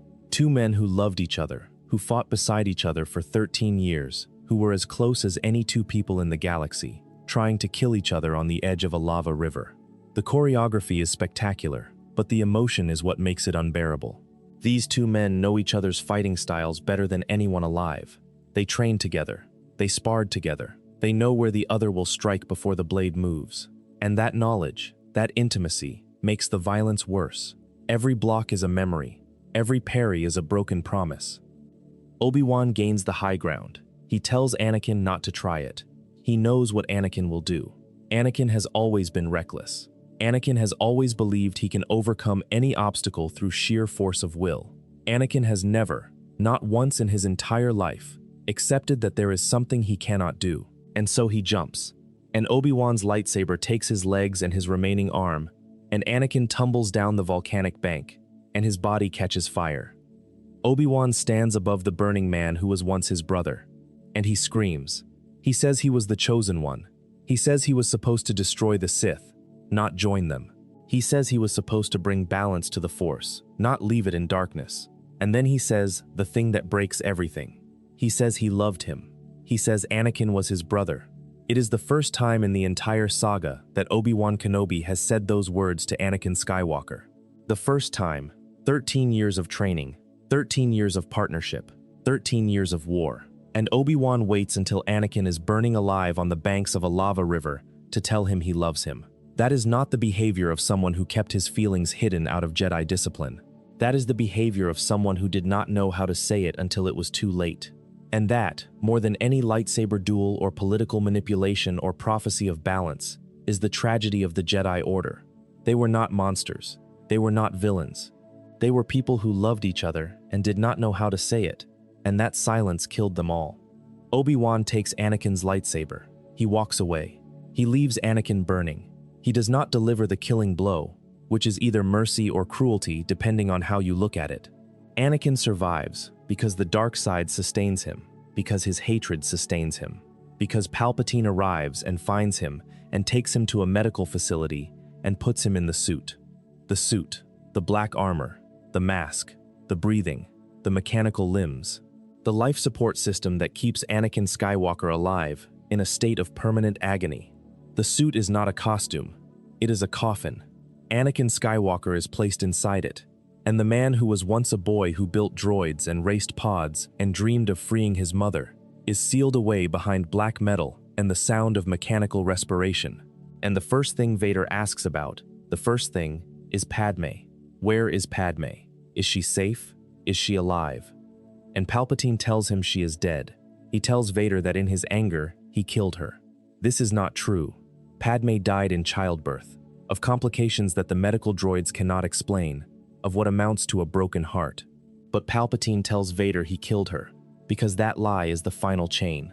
If Padmé is dead because of Vader's actions, then everything Vader did was for nothing. The massacre was for nothing. The betrayal was for nothing. The fall was for nothing. There is no redemption possible, because there is nothing left to redeem. And if there is nothing left to redeem, then there is nothing left to do except serve. Serve the Emperor. Serve the Empire. Serve the dark side. Because the alternative is to sit with what he has done, and that is a weight no person can bear alone. Vader screams. The medical platform breaks. The droids scatter, and the man inside the suit becomes the mask. For 23 years, there is something that needs to be said about what Anakin Skywalker does to Padmé on that landing platform, because the film moves past it quickly, and the conversation around the prequels has a tendency to move past it too. He chokes her. He uses the Force to constrict her throat, to cut off her air, to hurt the woman he claims to love, the woman who is visibly pregnant with his children. This is not a metaphor. This is not the dark side acting through him against his will. This is Anakin Skywalker, choosing violence against his wife because she said something he did not want to hear. The film frames it as a product of his corruption. He has yellow eyes. He has been to the temple. He has killed younglings. He is, by this point, fully immersed in the dark side. And all of that is true. But it does not change what the scene depicts. A man choking a pregnant woman. The saga, the entire mythology of Star Wars, treats this moment as part of Anakin's tragedy. And it is. But it is also Padmé's tragedy. It is the moment where her story stops being about a senator and a warrior and a leader and becomes about a woman who loved the wrong person and paid for it with her life. Padmé Amidala deserves more attention in this analysis than she usually receives, because her story is not a subplot. It is a mirror. She is the other half of the tragedy. She is the person who saw the best in Anakin and was destroyed by the worst. And the way the saga treats her, particularly in Revenge of the Sith, reveals something uncomfortable about the story it is telling. Padmé is introduced in The Phantom Menace as a 14-year-old elected queen who leads her people through an invasion. She is brave. She is tactical. She is willing to pick up a blaster and fight her way through a palace, while the Jedi handle the Sith. In Attack of the Clones, she is a senator who survives multiple assassination attempts and argues passionately against the creation of a military. She is, by any measure, one of the most capable and politically significant figures in the Republic. And in Revenge of the Sith, she is reduced to waiting on Coruscant for Anakin to come home, waiting for the war to end, waiting for her pregnancy to resolve. The most politically active woman in the galaxy spends the final film of the trilogy brushing her hair and staring out windows. This is not an accident. George Lucas made deliberate choices about how to tell this story, and the choice to sideline Padmé in the third film is one of them. There are deleted scenes from Revenge of the Sith that show Padmé organizing the political resistance that will eventually become the Rebel Alliance. She meets with Bail Organa and Mon Mothma. She discusses the erosion of democracy. She is politically engaged and strategically brilliant. These scenes were cut. What remains is a woman whose primary function in the narrative is to be the thing Anakin is afraid of losing. She is not a character in Revenge of the Sith. She is a motivation. And the moment she stops serving that function, the moment Anakin no longer needs her as a reason to fall, she dies. Padmé dies, according to the medical droids, because she has lost the will to live. That is the diagnosis. Her body is healthy. The twins are delivered safely. But she stops breathing because she does not want to continue. This has been debated endlessly by fans. Some find it beautiful. Some find it insulting. Some have theorized that Palpatine drained her life force to sustain Vader, which is an interesting reading, but not one the film supports directly. What the film tells you, plainly, is that Padmé Amidala, one of the most resilient characters in the galaxy, gives up. And the reason she gives up is Anakin. That is a very specific kind of tragedy. It is the tragedy of a woman who invested everything in a person who was drowning, and when he pulled her under, she did not have the strength to surface alone. Padmé's death is not heroic. It is not romantic. It is bleak. It says that love, when it is the only thing sustaining you, becomes a single point of failure. When that love turns poisonous, there is nothing left to fall back on. Padmé had a career, a family, a political legacy, friends who cared about her. But the film does not let those things save her. The film says that Anakin's betrayal was so total, so devastating, that it overrode everything else she had to live for, including her newborn children. Sit with that for a moment. Padmé holds Luke and Leia in her arms, names them, and then dies. She does not fight to stay alive for them. The narrative does not give her that agency. And whether that is a failure of the story or a reflection of the story's thesis about the destructive power of Anakin's particular brand of love, it is the reality of what the film presents. Padmé's story is the collateral damage of Anakin's tragedy. She is the person the tragedy happens to, not just the person it happens around. There is a thread running through the Clone Wars that deserves its own examination, because it reveals the darkest version of Anakin that exists before the suit. It is not a single arc, it is a pattern, a collection of moments scattered across 7 seasons where the show lets you see Darth Vader inside Anakin Skywalker, not as a transformation, but as something that was always there. Season 2, Episode 8, Brain Invaders. Ahsoka and Barriss Offee are trapped on a Republic cruiser, infested with Geonosian brainworms that take control of their host's mind. Ahsoka is in danger. Anakin is on another ship with the Geonosian leader Poggle the Lesser in custody. He needs information. He needs to know how to stop the worms, and Poggle will not talk. Anakin tries a mind trick first. It does not work on Geonosians, so Anakin does something else. He grabs Poggle. He strikes him, and then he uses the Force to choke him. Not the casual choking of an interrogation gone too far. The deliberate, sustained, Vader-style Force choke that will become his signature move 2 decades later. Luminara Unduli, who is present, is visibly disturbed. She steps forward, she objects, and Anakin does not stop. He does not stop until he gets the information he needs, which is that cold will kill the worms, and then he releases Poggle and walks out of the cell, without acknowledging what he has just done. The show does not comment on this. It does not add music to tell you how to feel. It does not have another character pull Anakin aside and deliver a speech about the danger of the dark side. It just shows you, and then it moves on. And that restraint, that refusal to moralize, is what makes the moment so effective. Because you are watching a Jedi Knight torture a prisoner, and nobody stops him, and the information he extracts saves his Padawan's life.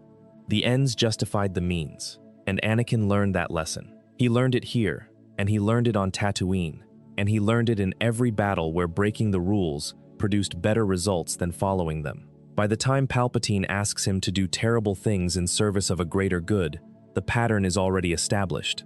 Anakin has been practicing for years. There are other moments. Season 3, Episode 16, Altar of Mortis, where Anakin is briefly turned to the dark side by the sun, and his eyes go yellow, and he attacks Ahsoka and Obi-Wan with terrifying efficiency. Season 5, where his reaction to Ahsoka's expulsion from the Order is not grief but rage, a cold and targeted fury directed at the council members who failed her. Season 7, where his final conversation with Obi-Wan before leaving for Coruscant carries an undercurrent of something that is not quite resentment, but is close to it. The show is meticulous about these moments. It spaces them out. It surrounds them with episodes of heroism and humor and warmth. And that is the point. The darkness is not constant. It surfaces. It recedes. It surfaces again, a little stronger each time. And the people around Anakin either do not see it or do not know what to do about it. The Umbara arc is the show's most sustained examination of what the Clone Wars cost, and while Anakin is absent for most of it, his absence is the point. Season 4, Episodes 7 through 10. Darkness on Umbara, The General, Plan of Descent, and Carnage of Krell. They aired in late October and November of 2011. Anakin is called away from the front lines by Chancellor Palpatine, and command of the 501st Legion is transferred to Jedi General Pong Krell. Krell is everything Anakin is not. He is contemptuous of the clones. He treats them as expendable. He sends them on suicidal missions and dismisses their casualties as acceptable losses. He does not learn their names. He does not care about their lives. He views them as tools. And Rex, who has fought beside Anakin for years, who has been treated as a person and a partner and a friend, suddenly finds himself under the command of a Jedi who treats him the way the galaxy was always designed to treat clones, as property. The arc builds to the revelation that Krell is a traitor, a Jedi who has foreseen the fall of the Republic and is angling to join Count Dooku. But the arc's real power is not in Krell's betrayal. It is in the contrast. Because Krell is not an aberration. He is what the Jedi Order looks like when you strip away the warmth that individual Jedi bring to it. The Order does not teach its members to value clone lives. The Order does not object when clones are sent on suicide missions. The Order uses the clones the same way it uses its own members, as instruments of a cause, expendable in service of the greater good. Anakin's compassion for the clones is presented as a virtue, and it is. But it is a personal virtue, not an institutional one. The system does not care about the clones. Anakin does. And when Anakin is removed from the system reverts to its default, which is Pong Krell. This is what makes the Umbara arc essential to understanding Anakin's tragedy. It shows you what the galaxy looks like without him. It shows you that his compassion, his connection, his insistence on seeing people as people is the exception, not the rule. And it makes you understand, viscerally, why the clones who serve under him would follow him anywhere, even into the Jedi Temple, even under Order 66. Because Anakin Skywalker is the only general who ever treated them as human, And when the chips activate and the orders come, that loyalty does not disappear. It is overwritten. And the clones who loved him the most are the ones who march behind him into the temple and help him destroy the people he was supposed to protect. Captain Rex deserves special attention here, because his story is Anakin's story, told from the other side of the rank insignia. Rex is a clone. He was bred for war. He was given a number, CT-7567, and a purpose. He was not supposed to have opinions or preferences or friendships or doubts. He was supposed to follow orders. And Anakin Skywalker, by treating Rex as a person, by learning his name, by trusting his judgment, by building a genuine bond with him, both saved Rex and condemned him. Because when Order 66 comes, Rex has to fight the chip in his brain. He has to resist the compulsion to kill Ahsoka.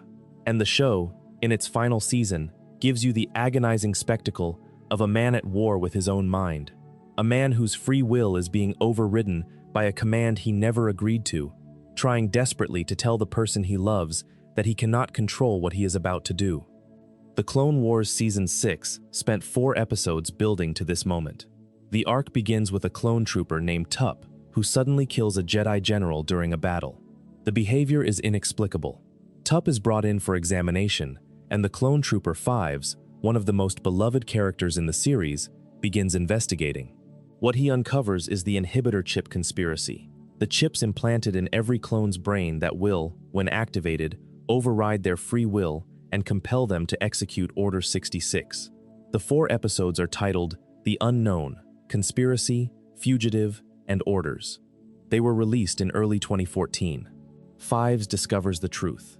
He discovers that the chips are not medical devices, as the Kaminoans claim, but behavioral modification implants designed to turn the entire clone army into an instrument of genocide.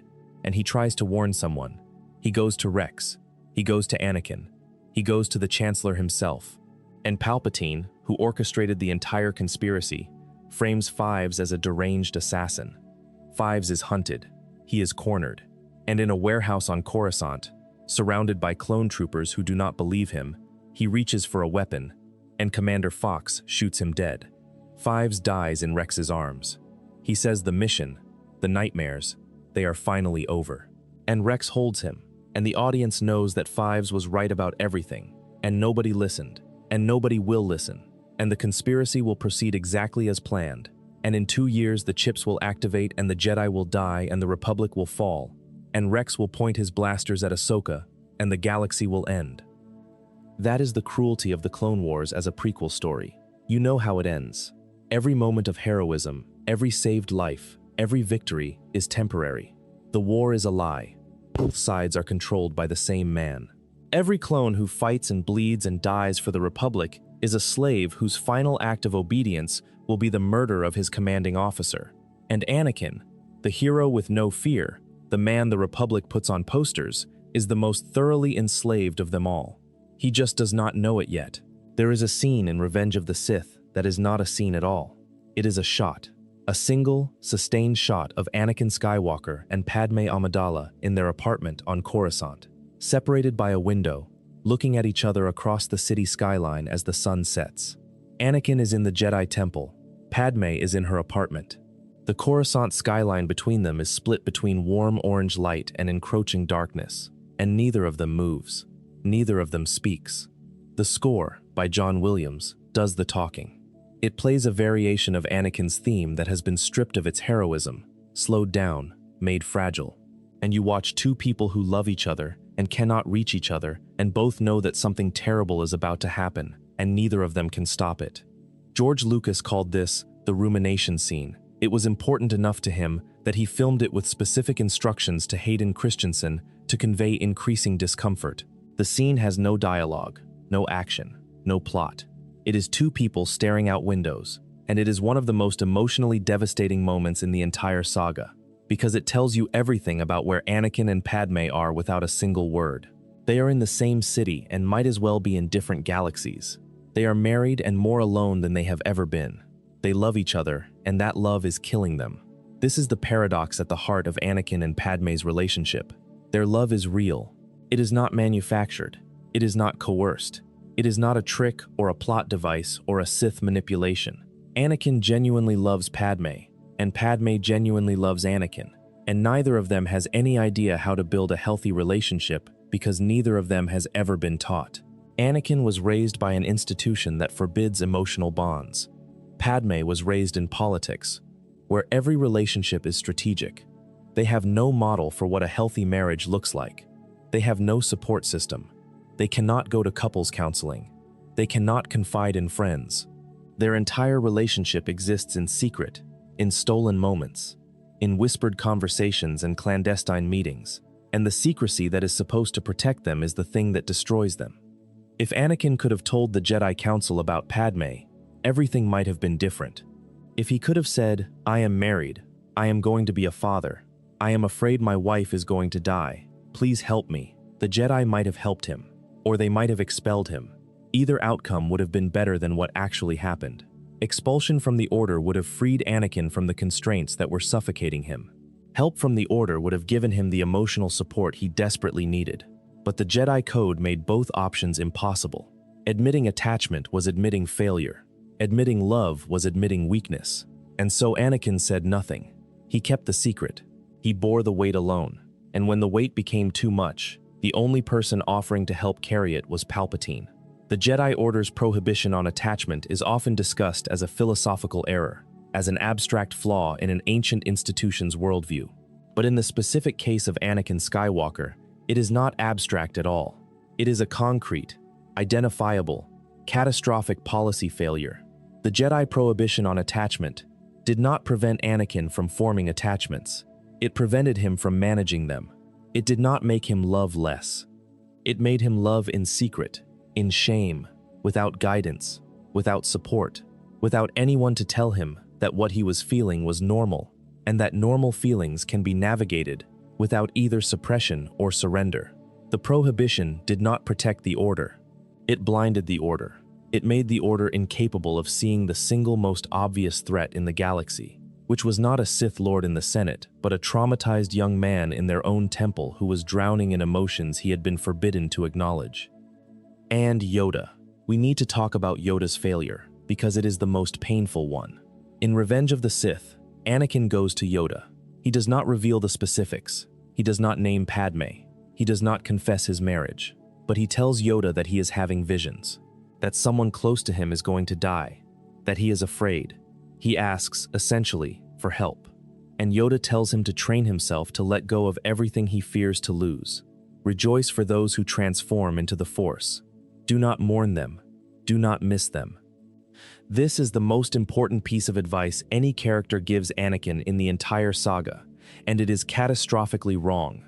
Not philosophically. Philosophically, Yoda is describing a genuine spiritual practice, a form of acceptance that has deep roots in multiple real-world traditions.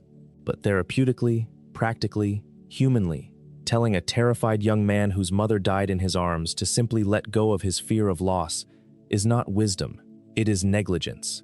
It is the equivalent of telling someone who is drowning to simply stop being in the water. The advice is technically accurate and completely useless. Yoda does not ask follow-up questions. Yoda does not inquire about who Anakin is afraid of losing. Yoda does not offer to meditate with him, to work through the visions together, to bring other Jedi into the conversation. Yoda gives him a proverb and sends him on his way, and Anakin walks out of that room and straight into Palpatine's arms, because Palpatine is the only person in the galaxy who is willing to take Anakin's fear seriously rather than dismissing it as a spiritual deficiency.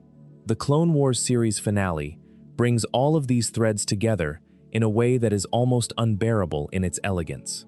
The Siege of Mandalore arc, Season 7, Episodes 9 through 12, aired on Disney Plus in April and May of 2020. The episodes are titled Old Friends Not Forgotten, The Phantom Apprentice, Shattered, and Victory and Death. They were directed by Dave Filoni, who had been building toward this conclusion for 12 years, and they run concurrently with the events of Revenge of the Sith, which means the audience is watching two stories at once, knowing how both end, unable to stop either. The first episode, Old Friends Not Forgotten, opens with a modified Lucasfilm logo. Instead of the usual animation, the logo plays with the sound of a clone trooper's breathing, echoing the rhythmic breathing of Darth Vader. It is a signal, The show is telling you, from the very first frame, that this is the end, that the war these characters have been fighting for 7 seasons is about to conclude in the worst possible way. And then the opening crawl, which has been a playful, pulpy feature of every Clone Wars episode, is gone, replaced by silence. The show has grown up. The time for adventure is over. Anakin and Ahsoka reunite on the bridge of a Republic cruiser. They have not seen each other since she left the Order at the end of Season 5, and the reunion is warm but weighted. They are different people now. Ahsoka is harder, more certain, more independent, and Anakin is thinner, not physically, spiritually. You can see the wear on him. The war has ground him down. The secrets have ground him down. The distance between who he is and who the Order needs him to be has ground him down. And when he gives Ahsoka those lightsabers, the ones he modified for her, the ones with the blue blades, there is something in the gesture that feels less like a gift and more like a farewell. Like he knows, on some level he cannot articulate, that this is the last good thing he will do. Ahsoka takes the lightsabers. She thanks him. And then Obi-Wan appears on the hologram with news that General Grievous has been spotted, and Anakin and Obi-Wan are needed on Coruscant. This is the call. This is the moment the prequels have been building toward. Anakin leaves for Coruscant, where he will rescue the Chancellor, learn the truth about Palpatine, betray the Jedi, and become Darth Vader. And Ahsoka stays on Mandalore, where she will fight Maul, survive Order 66, and lose everything. They say goodbye. They say, "May the Force be with you," and the door closes. And that is it. That is the last moment of Anakin Skywalker. Not the fall, not the suit, not the breathing. This, a man giving his student a pair of lightsabers and walking through a door. The show understands that the tragedy is not in the dramatic moments. The tragedy is in the quiet ones. The moments where people who love each other say goodbye without knowing it is goodbye. The moments where the future is already written and the present does not know it yet. Maul, in The Phantom Apprentice, tells Ahsoka the truth. He has foreseen what is coming. He knows about Sidious. He knows about the plan to destroy the Jedi. He knows about Anakin.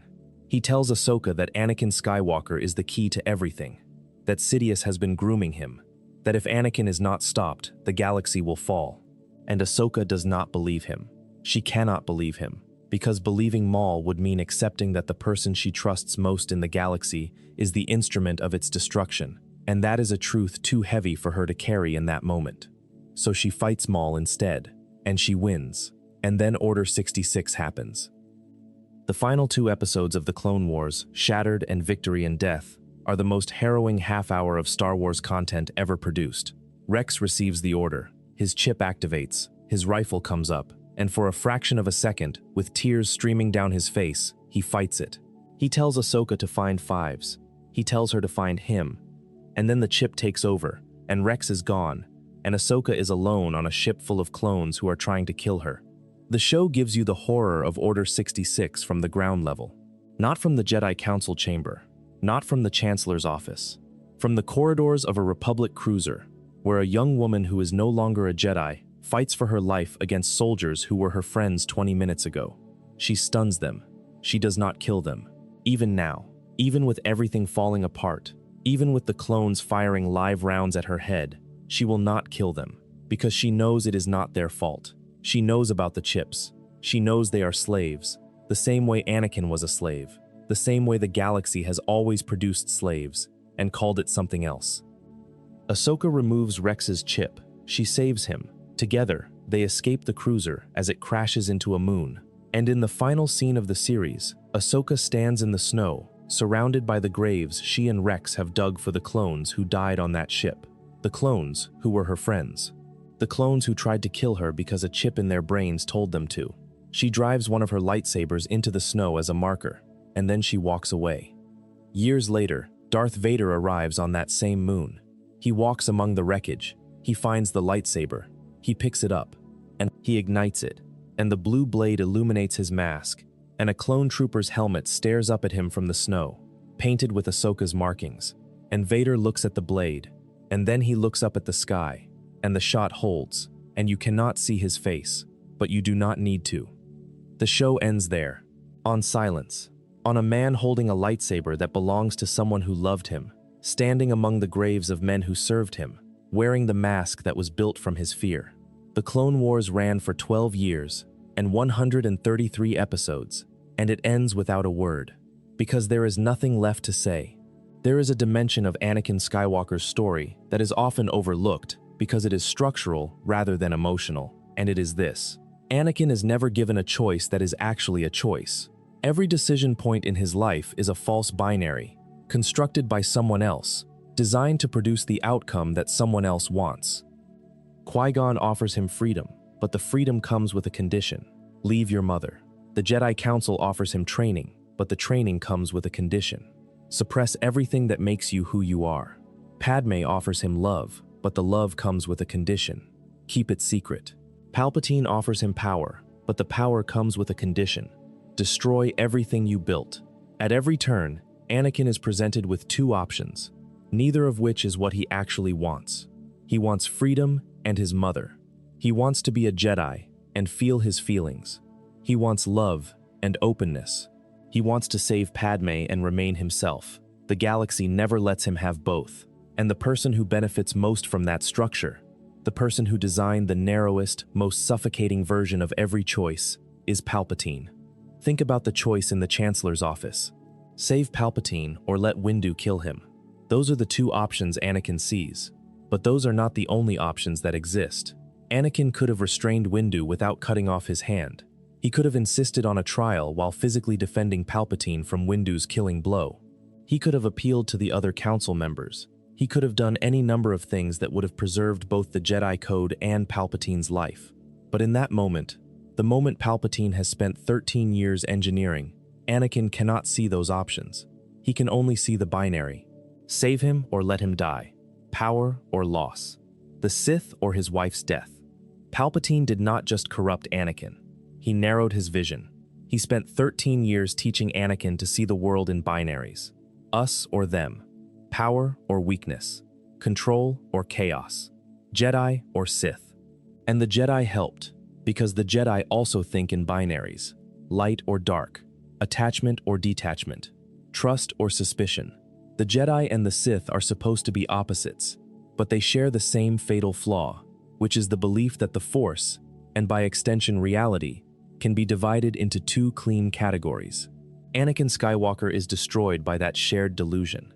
He is the proof that the binary is a lie. He contains light and dark, love and violence, creation and destruction, and neither the Jedi nor the Sith know what to do with someone who refuses to fit into their categories.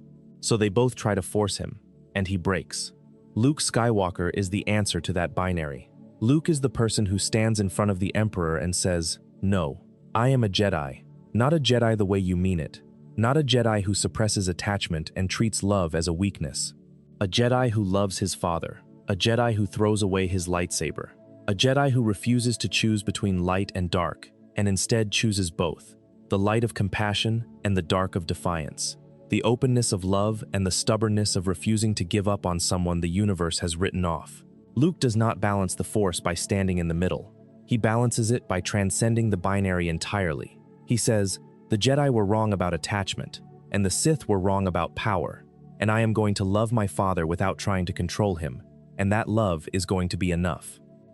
And it is. That is the miracle. That is the thing the saga has been building toward for 6 films. It is enough. Luke's love does not overpower Vader. It does not defeat him. It does not argue him out of the dark side. It just sits there, steady and patient and unwavering, and it waits. And Vader, the man who has spent 23 years running from every emotion he has ever felt, looks at his son being tortured by the Emperor and discovers that there is one emotion he cannot outrun, that there is one attachment he cannot sever, that the boy he has been hunting across the galaxy is the last fragment of the life he destroyed, the last piece of Padmé, the last proof that Anakin Skywalker existed, and killing that boy, or letting him be killed, would be the final death. Not physical death, existential death, the death of the last thing inside the suit that is still human. Vader chooses, and the choice kills him, and the choice saves everyone. The symmetry of the saga is breathtaking when you see it whole. Anakin leaves his mother on Tatooine. Luke is raised by his mother's family on Tatooine. Anakin builds 3PO. Luke inherits 3PO. Anakin flies through the Boonta Eve Classic as a child. Luke flies through the Death Star Trench as a young man. Anakin loses his arm to Count Dooku. Luke loses his hand to Vader. Anakin chokes Padmé. Luke refuses to kill Vader. Anakin falls because he cannot let go. Luke saves because he will not let go. The same impulse, the refusal to release attachment, destroys the father and redeems the son. The difference is not in the impulse, it is in the direction. Anakin's grip was possessive. He held on because he was afraid of what would happen if he let go. Luke's grip was liberating. He held on because he believed that holding on could change what happened next.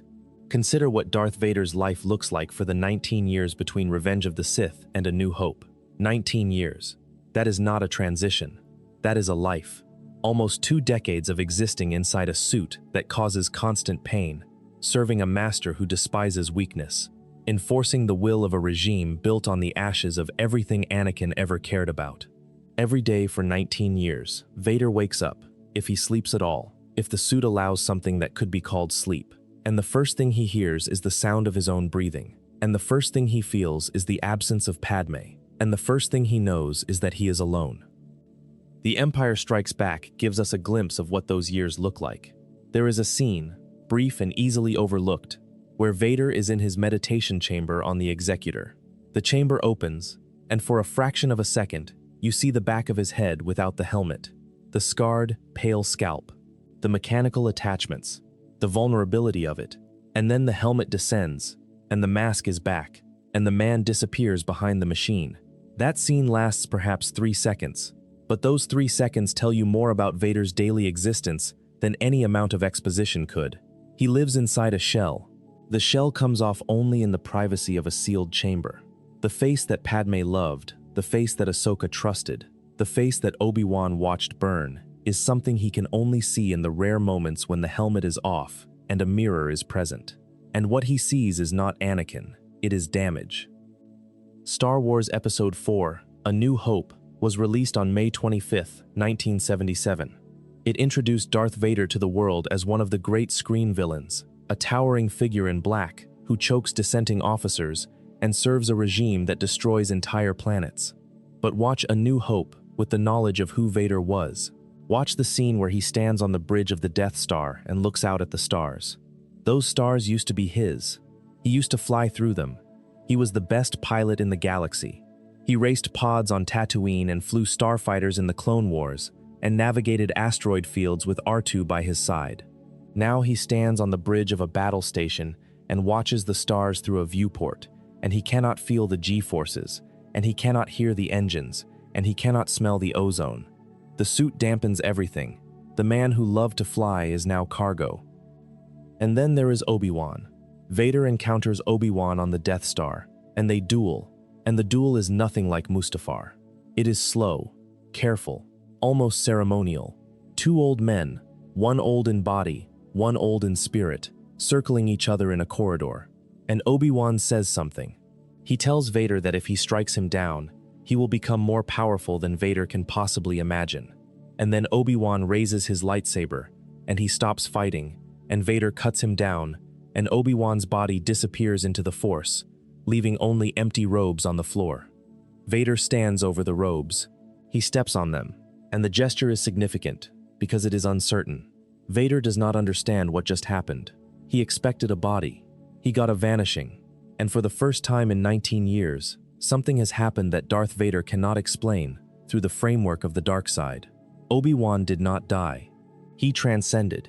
He did something that the Sith cannot do, something that Palpatine, for all his power, has never learned. He surrendered to the Force rather than trying to dominate it. And Vader, standing over empty robes in a Death Star corridor, feels something he has not felt in 2 decades: doubt. The Death Star is destroyed. A pilot named Skywalker fires the impossible shot, and Vader, in his damaged TIE fighter, spinning away from the explosion, feels the Force signature of his son for the first time. He does not know it is his son, not yet, but he feels something, a presence, a connection, a thread in the Force that pulls at something deep inside the machine, deep inside the suit, deep inside the man who thought he had nothing left to feel. Between A New Hope and The Empire Strikes Back, Vader learns the truth. The pilot's name is Skywalker.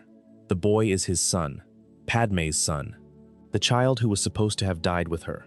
And this revelation does not just change Vader's plans, it changes his reality.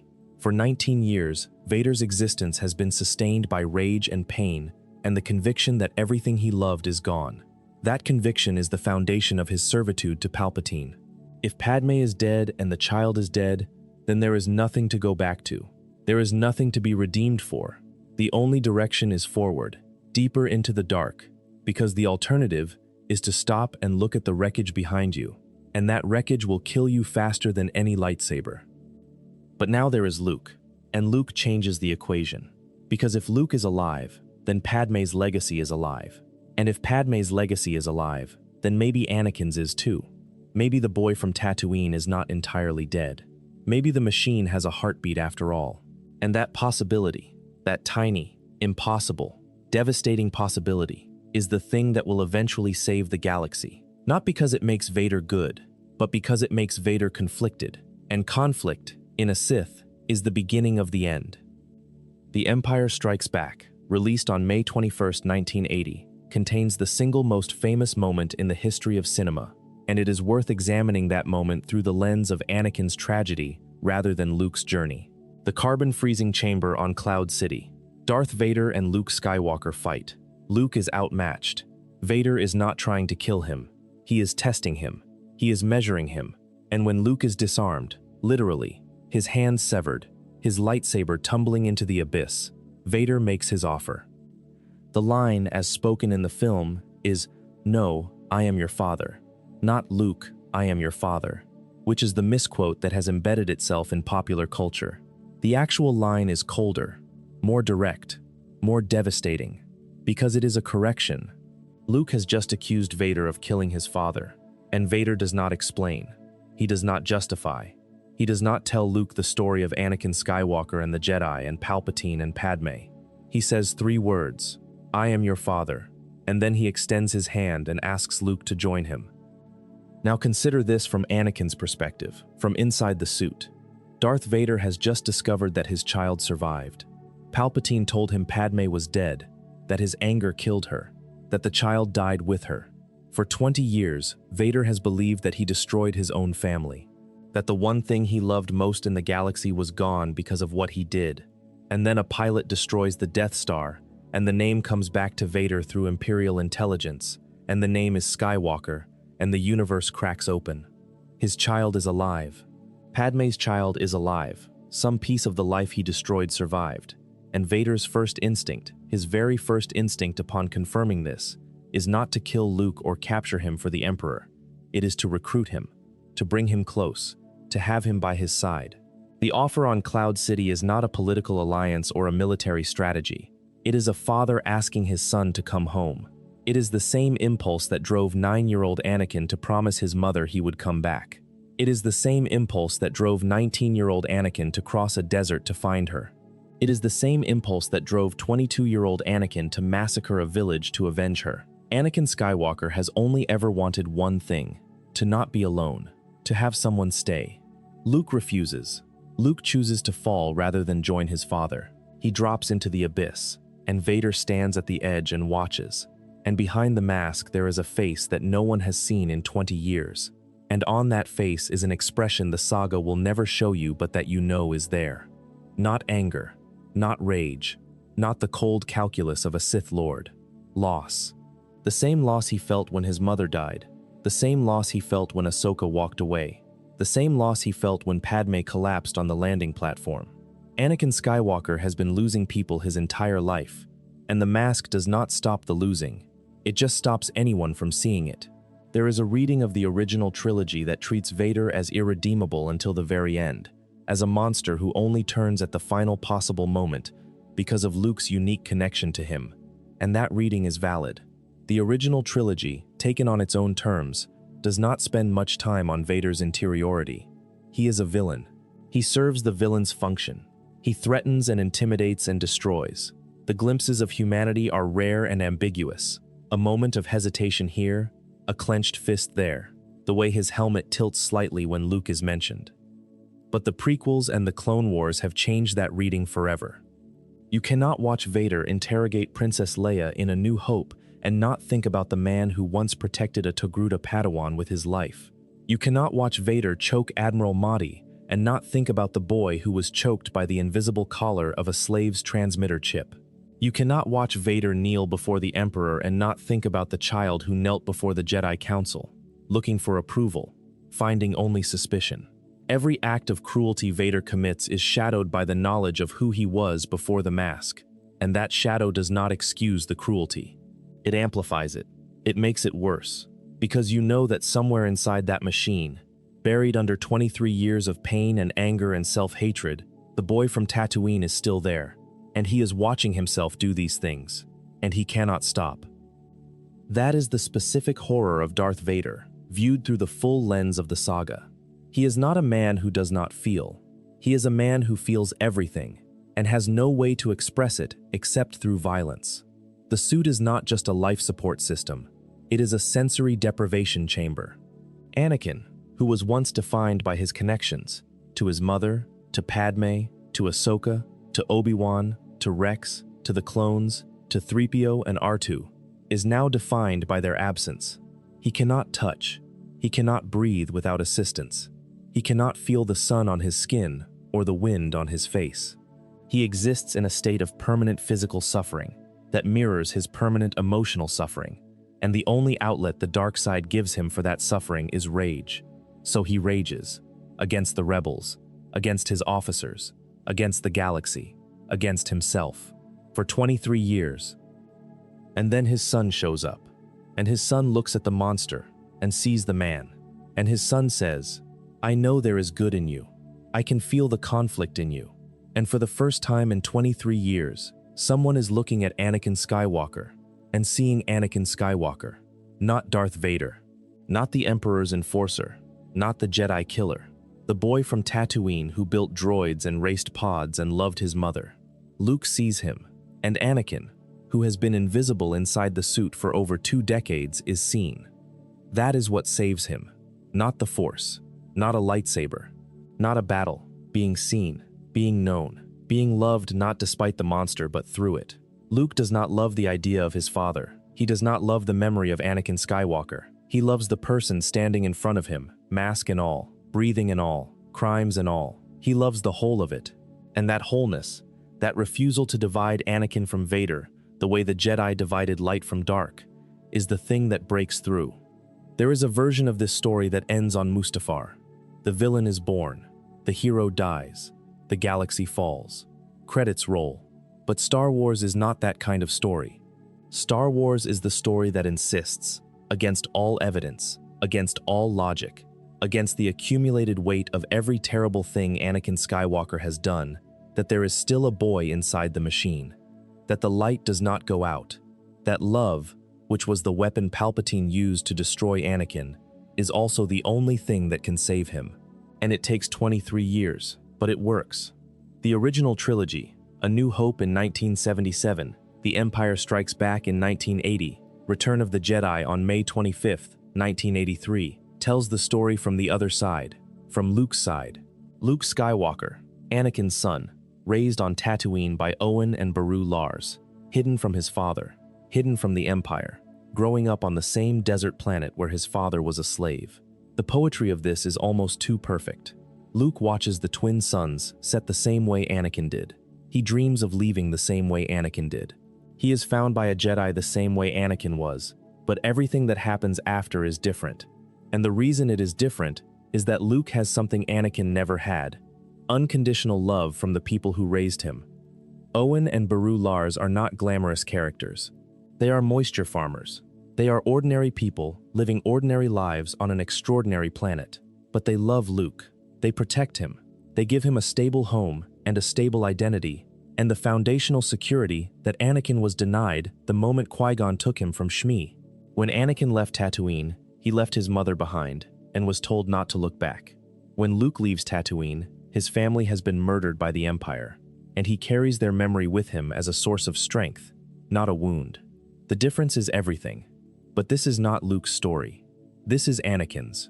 And from Anakin's perspective, the original trilogy is 23 years of darkness, punctuated by a single point of light.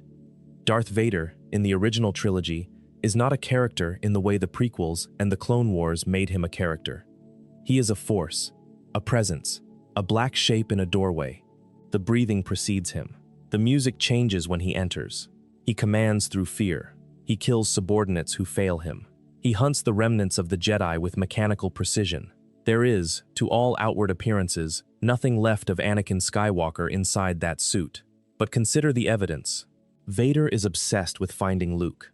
When he discovers that the pilot who destroyed the Death Star is his son, something shifts. The Emperor can feel it. In The Empire Strikes Back, Vader proposes to the Emperor that Luke could be turned to the dark side, that he could be a powerful ally. The Emperor agrees. But Vader's plan, his real plan, the plan he reveals to Luke on the gantry of Cloud City after cutting off his son's hand, is not to turn Luke into a servant of the Emperor. It is to overthrow the Emperor together, father and son, ruling the galaxy, together. That word, together. It is the most important word in Darth Vader's vocabulary. It has been the most important word in Anakin Skywalker's vocabulary since he was 9 years old. He has never wanted power for its own sake. He has never wanted dominion. He has wanted togetherness. He has wanted the people he loves to be with him, close to him, safe with him. And he has destroyed everything he touched in pursuit of that desire. His offer to Luke on Cloud City is the same offer Palpatine made to him. Join me, and we will never have to be alone. The tragedy is that Vader does not even realize he is repeating the pattern. He has become the thing that destroyed him. Luke refuses. Luke falls. Luke survives. And the story moves to its conclusion. Return of the Jedi. The forest moon of Endor. The second Death Star hanging in the sky like a steel moon. And Luke Skywalker surrenders himself to Darth Vader, willingly, because he believes there is still good in his father. Everyone tells him he is wrong.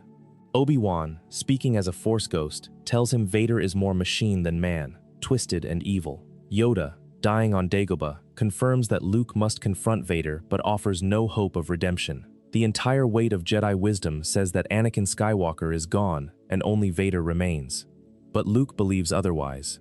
And here is why his belief matters so much to the story. Luke does not believe in Anakin because he has evidence. He does not believe because of a strategic calculation or a Force vision or a tactical advantage. He believes because he is Anakin's son, and he refuses to accept that his father is beyond saving.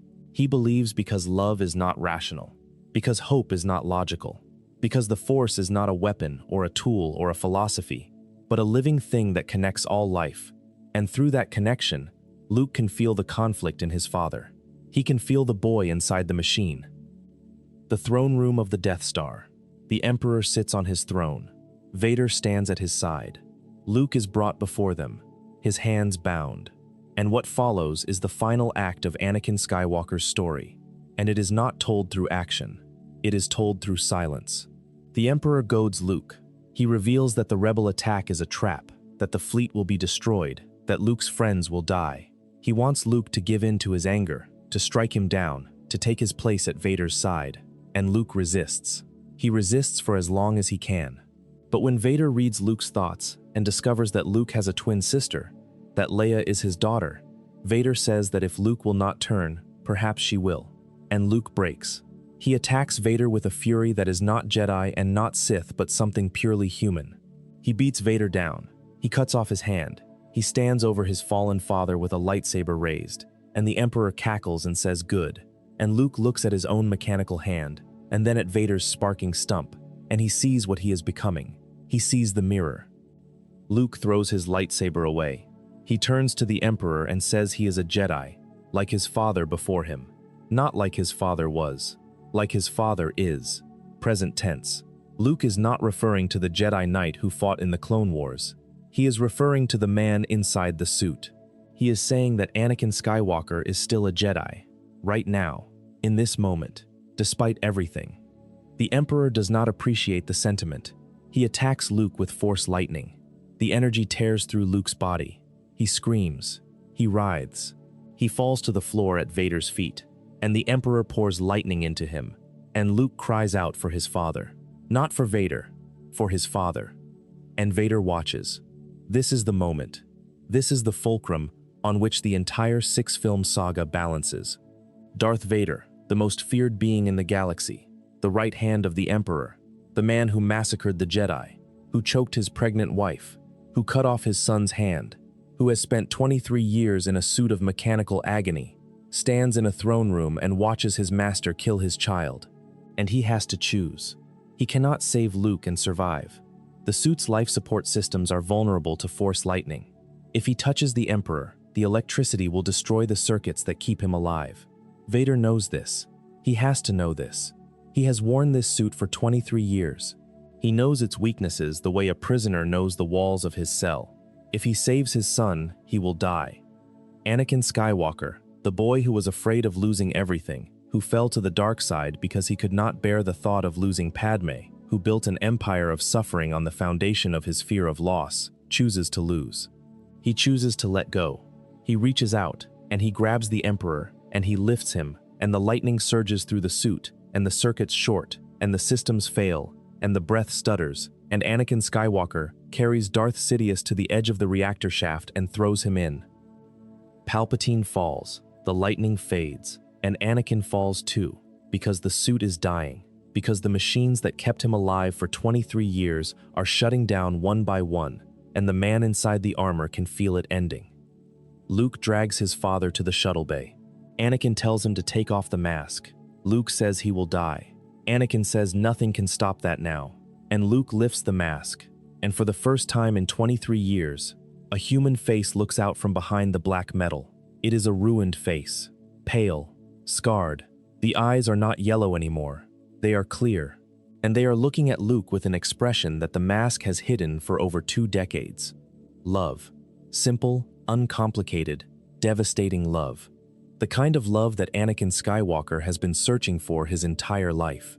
The kind of love he tried to force, tried to control, tried to build empires to protect. And here it is, at the very end, given freely by a son who had every reason to hate him and chose not to. Anakin tells Luke he was right. He tells him to tell his sister he was right. And then he closes his eyes, and Anakin Skywalker dies. Let that sit for a moment. The Chosen One prophecy deserves its own examination here, at the end, because it is only at the end that the prophecy makes sense. For 6 films and 7 seasons of animation, the prophecy that Anakin Skywalker would bring balance to the Force hangs over the story like a question nobody can answer. The Jedi believe it means he will destroy the Sith. The Sith believe it means he will destroy the Jedi. Both are right. Both are wrong. The prophecy, as George Lucas has described it in interviews over the years, is not about the elimination of one side. It is about the elimination of selfishness. Balance, in Lucas's framework, is not equilibrium between light and dark. It is the restoration of the Force's natural state, which is compassion, which is selflessness, which is the recognition that all living things are connected, and that severing those connections for personal gain is the definition of evil. Anakin brings balance by destroying both the Sith and the corrupted version of the Jedi. He does not do this deliberately. He does not sit down with a checklist and work through the prophecy's requirements. He does it by living his life, by making his choices, by falling and being redeemed. The Jedi Order that existed before Order 66 was not the Jedi Order the Force needed. It was an institution that had lost its way, that had become political, that had become rigid, that had traded spiritual practice for bureaucratic governance. The Jedi served the Republic when they should have served the Force. They fought a war when they should have sought peace. They hoarded knowledge when they should have shared wisdom. They told a boy not to love when they should have taught him how. Anakin's fall destroys the old Jedi Order. His redemption destroys the Sith. And what remains, what grows from the ashes, is the possibility of something new. A Jedi tradition carried forward by Luke, who learned the old ways from Obi-Wan and Yoda, but who refused to follow them to their logical conclusion. Luke is the new Jedi, the first Jedi of a new order that might, if it learns from the old one's mistakes, get it right. An order that does not forbid love.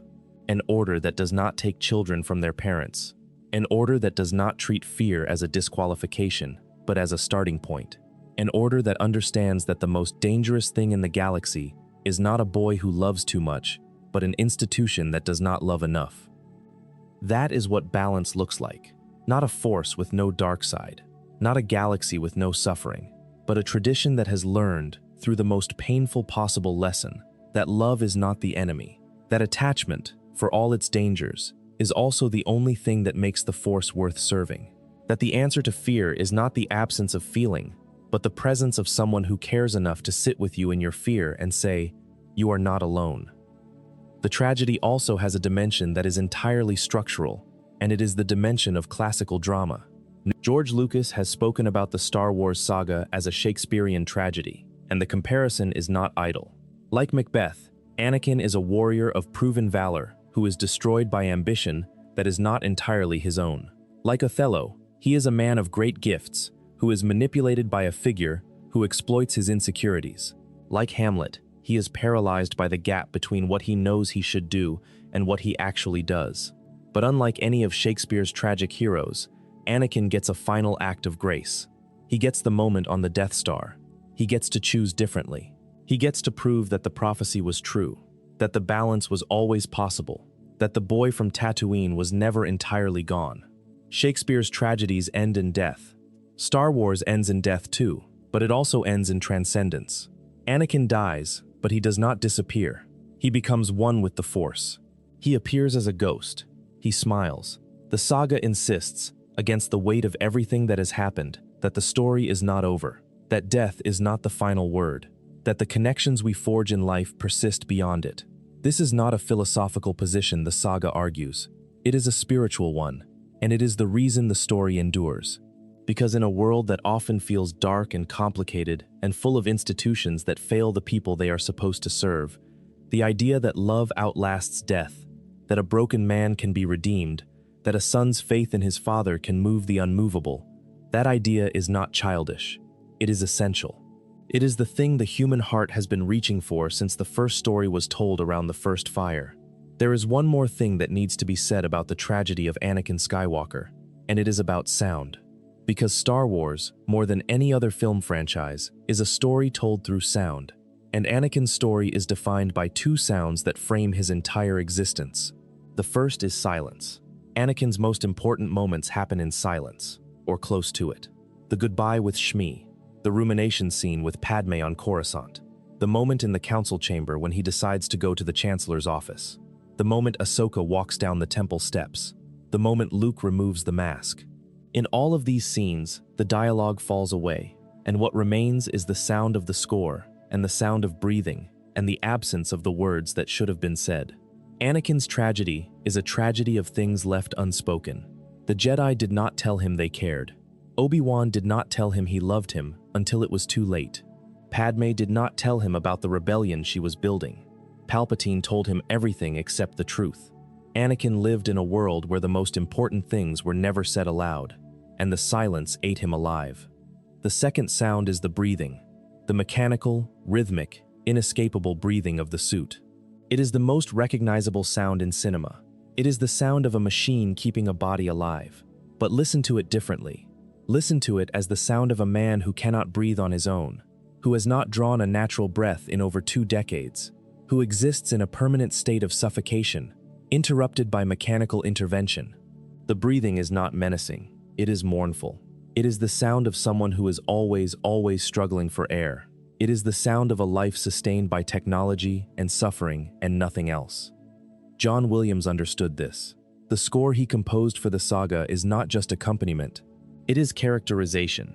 Anakin's theme, introduced in The Phantom Menace, is a gentle, hopeful melody played on woodwinds. It sounds like a lullaby, it sounds like a promise, and if you listen to it closely, you can hear the Imperial March hiding inside it. The notes are there, rearranged, inverted, buried in the harmony. The theme of the boy contains the theme of the monster. Williams composed the seed of Vader's march into the melody of a child's hope, and that compositional choice is one of the most sophisticated pieces of storytelling in the entire saga. It says, in the language of music, what the films take 6 movies to say in the language of narrative. The monster was always inside the boy, not because the boy was evil, because the boy was afraid, and fear, unattended, becomes its own kind of empire. The Imperial March itself, first heard in The Empire Strikes Back, is not a villain's theme in the traditional sense. It is a military march. It is the sound of power, of discipline, of control. It is the sound of an institution, not a person. And that is exactly right, because Darth Vader is not a person. He is an institution. He is the Empire's fist, the Emperor's enforcer, a symbol in black armor that represents the absolute authority of a regime built on fear. The man inside the armor has been subsumed by the symbol. Anakin did not become Darth Vader. He was replaced by Darth Vader. The suit is not a transformation. It is an erasure. And then, in Return of the Jedi, when Luke removes the mask, Williams does something extraordinary. He strips the orchestration down. The Imperial March fades, the choir's silence, and what remains is a quiet, fragile variation of the Force theme, played on a solo flute, barely audible, like something small that has survived a fire. It is the sound of Anakin emerging from inside Vader. It is the sound of a man hearing his own name for the first time in 23 years. It is the sound of the boy from Tatooine, still there, still breathing, not through a machine, but through the Force, which has been waiting for him to come home. The music tells you what the mask cannot show, that Anakin Skywalker's redemption is not a grand reversal. It is a whisper. It is a father looking at his son and remembering what it felt like to love someone without fear. It is a man letting go of every chain he ever wore, the slave's transmitter, the Jedi's code, the Sith's mandate, the Emperor's will, and simply choosing, for the first and last time in his life, to be free. That is the sound of balance, not a fanfare, not a triumphant march, a whisper, a breath, the smallest possible sound, carrying the largest possible meaning. The tragedy of Anakin Skywalker is complete, and it is not the story people think it is. It is not the story of a good man who became evil. It is the story of a scared boy who wanted to be loved, who was taken from his mother and given to an institution that did not know how to love him, who was groomed by a monster who knew exactly how to exploit him, who fell because every system that was supposed to catch him failed, and who was saved, at the very end, by the one thing the Jedi told him he was not allowed to have: attachment, connection, love. The Jedi were right that attachment is dangerous. Anakin's attachment to Padmé destroyed the galaxy. But the Jedi were wrong that the answer to dangerous attachment is no attachment at all. Luke's attachment to his father saved the galaxy. The difference is not in the attachment itself. The difference is in what you do with it. Anakin's love was possessive. It was rooted in fear. He loved Padmé the way a drowning man loves a life raft, desperately, with white knuckles, because letting go means death. Luke's love was open. It was rooted in hope. He loved his father the way sunlight loves a window, freely, without condition, because the nature of light is to shine.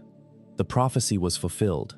Anakin did bring balance to the Force, not by being the greatest Jedi, not by winning a war, by being a father who loved his son enough to die for him. The Chosen One did not save the galaxy with a lightsaber. He saved it by doing the one thing the Jedi Order spent 1,000 years teaching its members not to do. He let himself love someone without reservation. And in that love, he found something the dark side could never give him: peace. On the forest moon of Endor, as the Ewoks celebrate and the rebels cheer, and the galaxy begins to breathe again, Luke Skywalker builds a funeral pyre. He places his father's body on it. He lights the fire, and he watches the armor burn, the mask, the respirator, the black shell that contained 23 years of suffering. It all burns. And as the flames climb, Luke sees something in the Force. 3 figures, standing together, glowing blue. Obi-Wan, Yoda, and Anakin. Not Vader. Anakin, young, whole, smiling.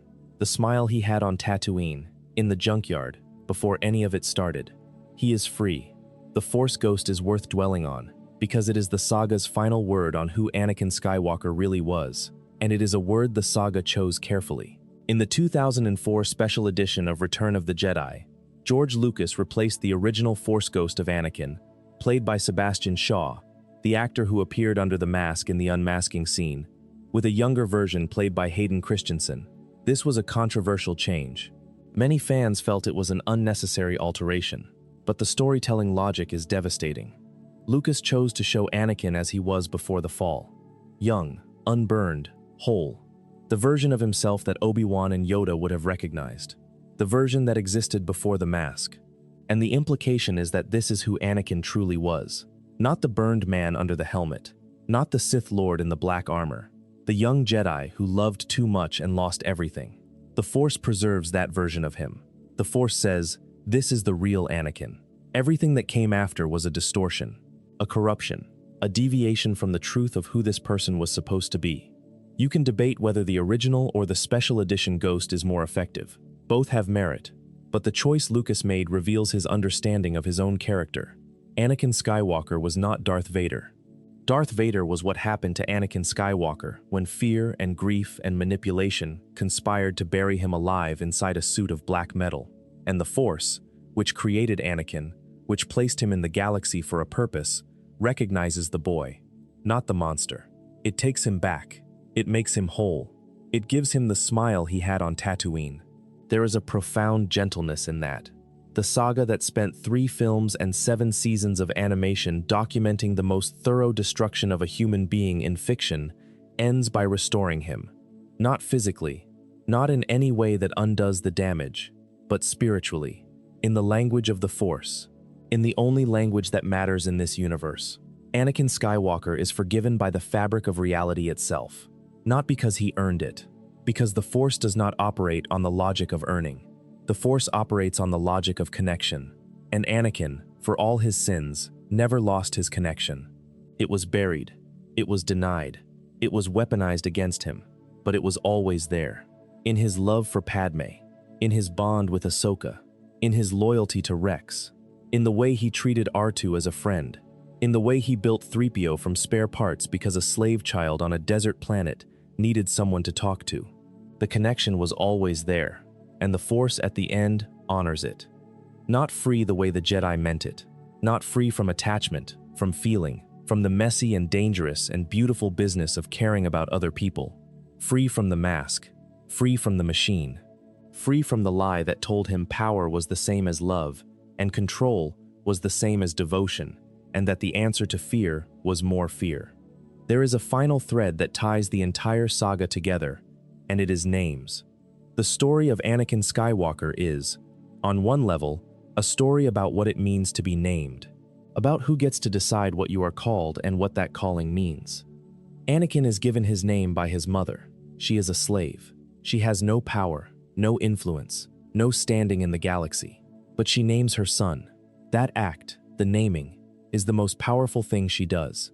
It is an act of creation more significant than anything the Force accomplishes. Because a name is not a label. A name is a claim, a declaration, a mother looking at her child and saying, you exist, you are real, you are someone.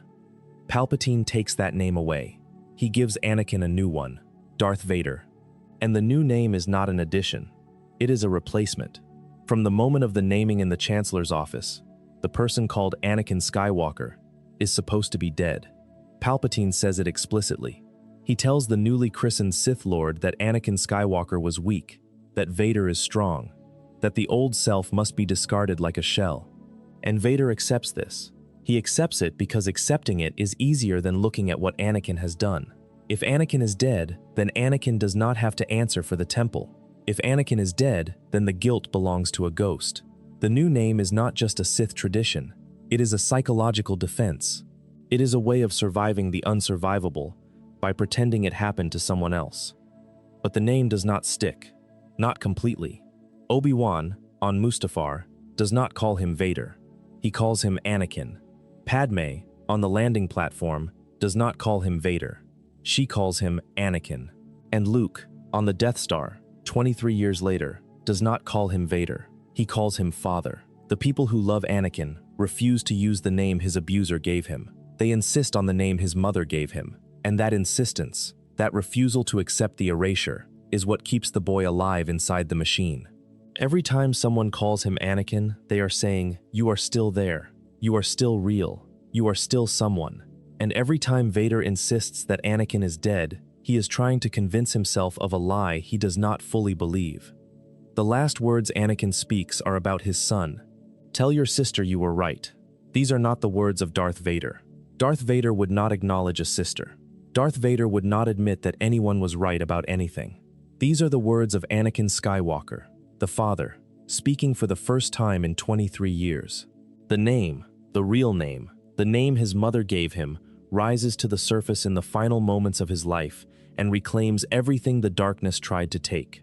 Names matter in Star Wars. Padmé gives her children names, Luke and Leia, with her dying breath. Shmi names her son before he is taken from her. Anakin names his clone troopers when the galaxy gives them numbers. The act of naming is the act of recognizing personhood. It is the opposite of what slavery does, which is to reduce a person to a function. And Anakin Skywalker, the boy who was once a number in a slave trader's ledger, spends his life oscillating between two names, two identities, two versions of himself. One given in love, one given in manipulation. And at the very end, love wins. The name his mother gave him is the name he dies with. The name the Emperor gave him burns on the pyre. Anakin Skywalker was a slave twice, once to Watto, once to Palpatine. He was born in bondage. He was raised by an institution that traded one form of obedience for another. He was groomed by a monster who offered freedom and delivered chains. He spent his childhood dreaming of the stars and his adulthood watching them from behind a mask. He did terrible things, unforgivable things, things that no amount of last-minute redemption can erase. The younglings in the temple did not come back. The Jedi who died during Order 66 did not come back. The billions who suffered under the Empire did not come back. Anakin's redemption does not undo his crimes. It does not balance the scales. It does not make the story a happy one, but it makes the story true, because the truth about people is that they are not one thing. They are not heroes or villains, light or dark, good or evil. They are all of those things, at different moments, in different proportions, struggling against themselves every single day. Anakin Skywalker contained the best and worst of what a person can be. He was capable of extraordinary love and extraordinary cruelty. He built droids and he killed children. He saved his Padawan and he choked his wife. He brought balance to the Force, and he destroyed the Jedi Order. He was all of it. And the saga does not ask you to forgive him. It asks you to understand how someone can be all of it. How the same hands that built 3PO can kill younglings. How the same heart that loved Padmé can serve the Emperor. How the same boy who smiled in the junkyard can become the man who breathes through a machine. That understanding is the point. Not forgiveness, not justification. Understanding. And the understanding is this: Anakin Skywalker is not an exceptional case. He is an archetype. He is the story of every person who was failed by the institutions that raised them. Every child who was taken from a loving home and placed in one that was merely functional. Every young person whose emotions were treated as problems rather than information. Every soldier who was trained to suppress their humanity and then condemned for losing it. Every partner who loved so desperately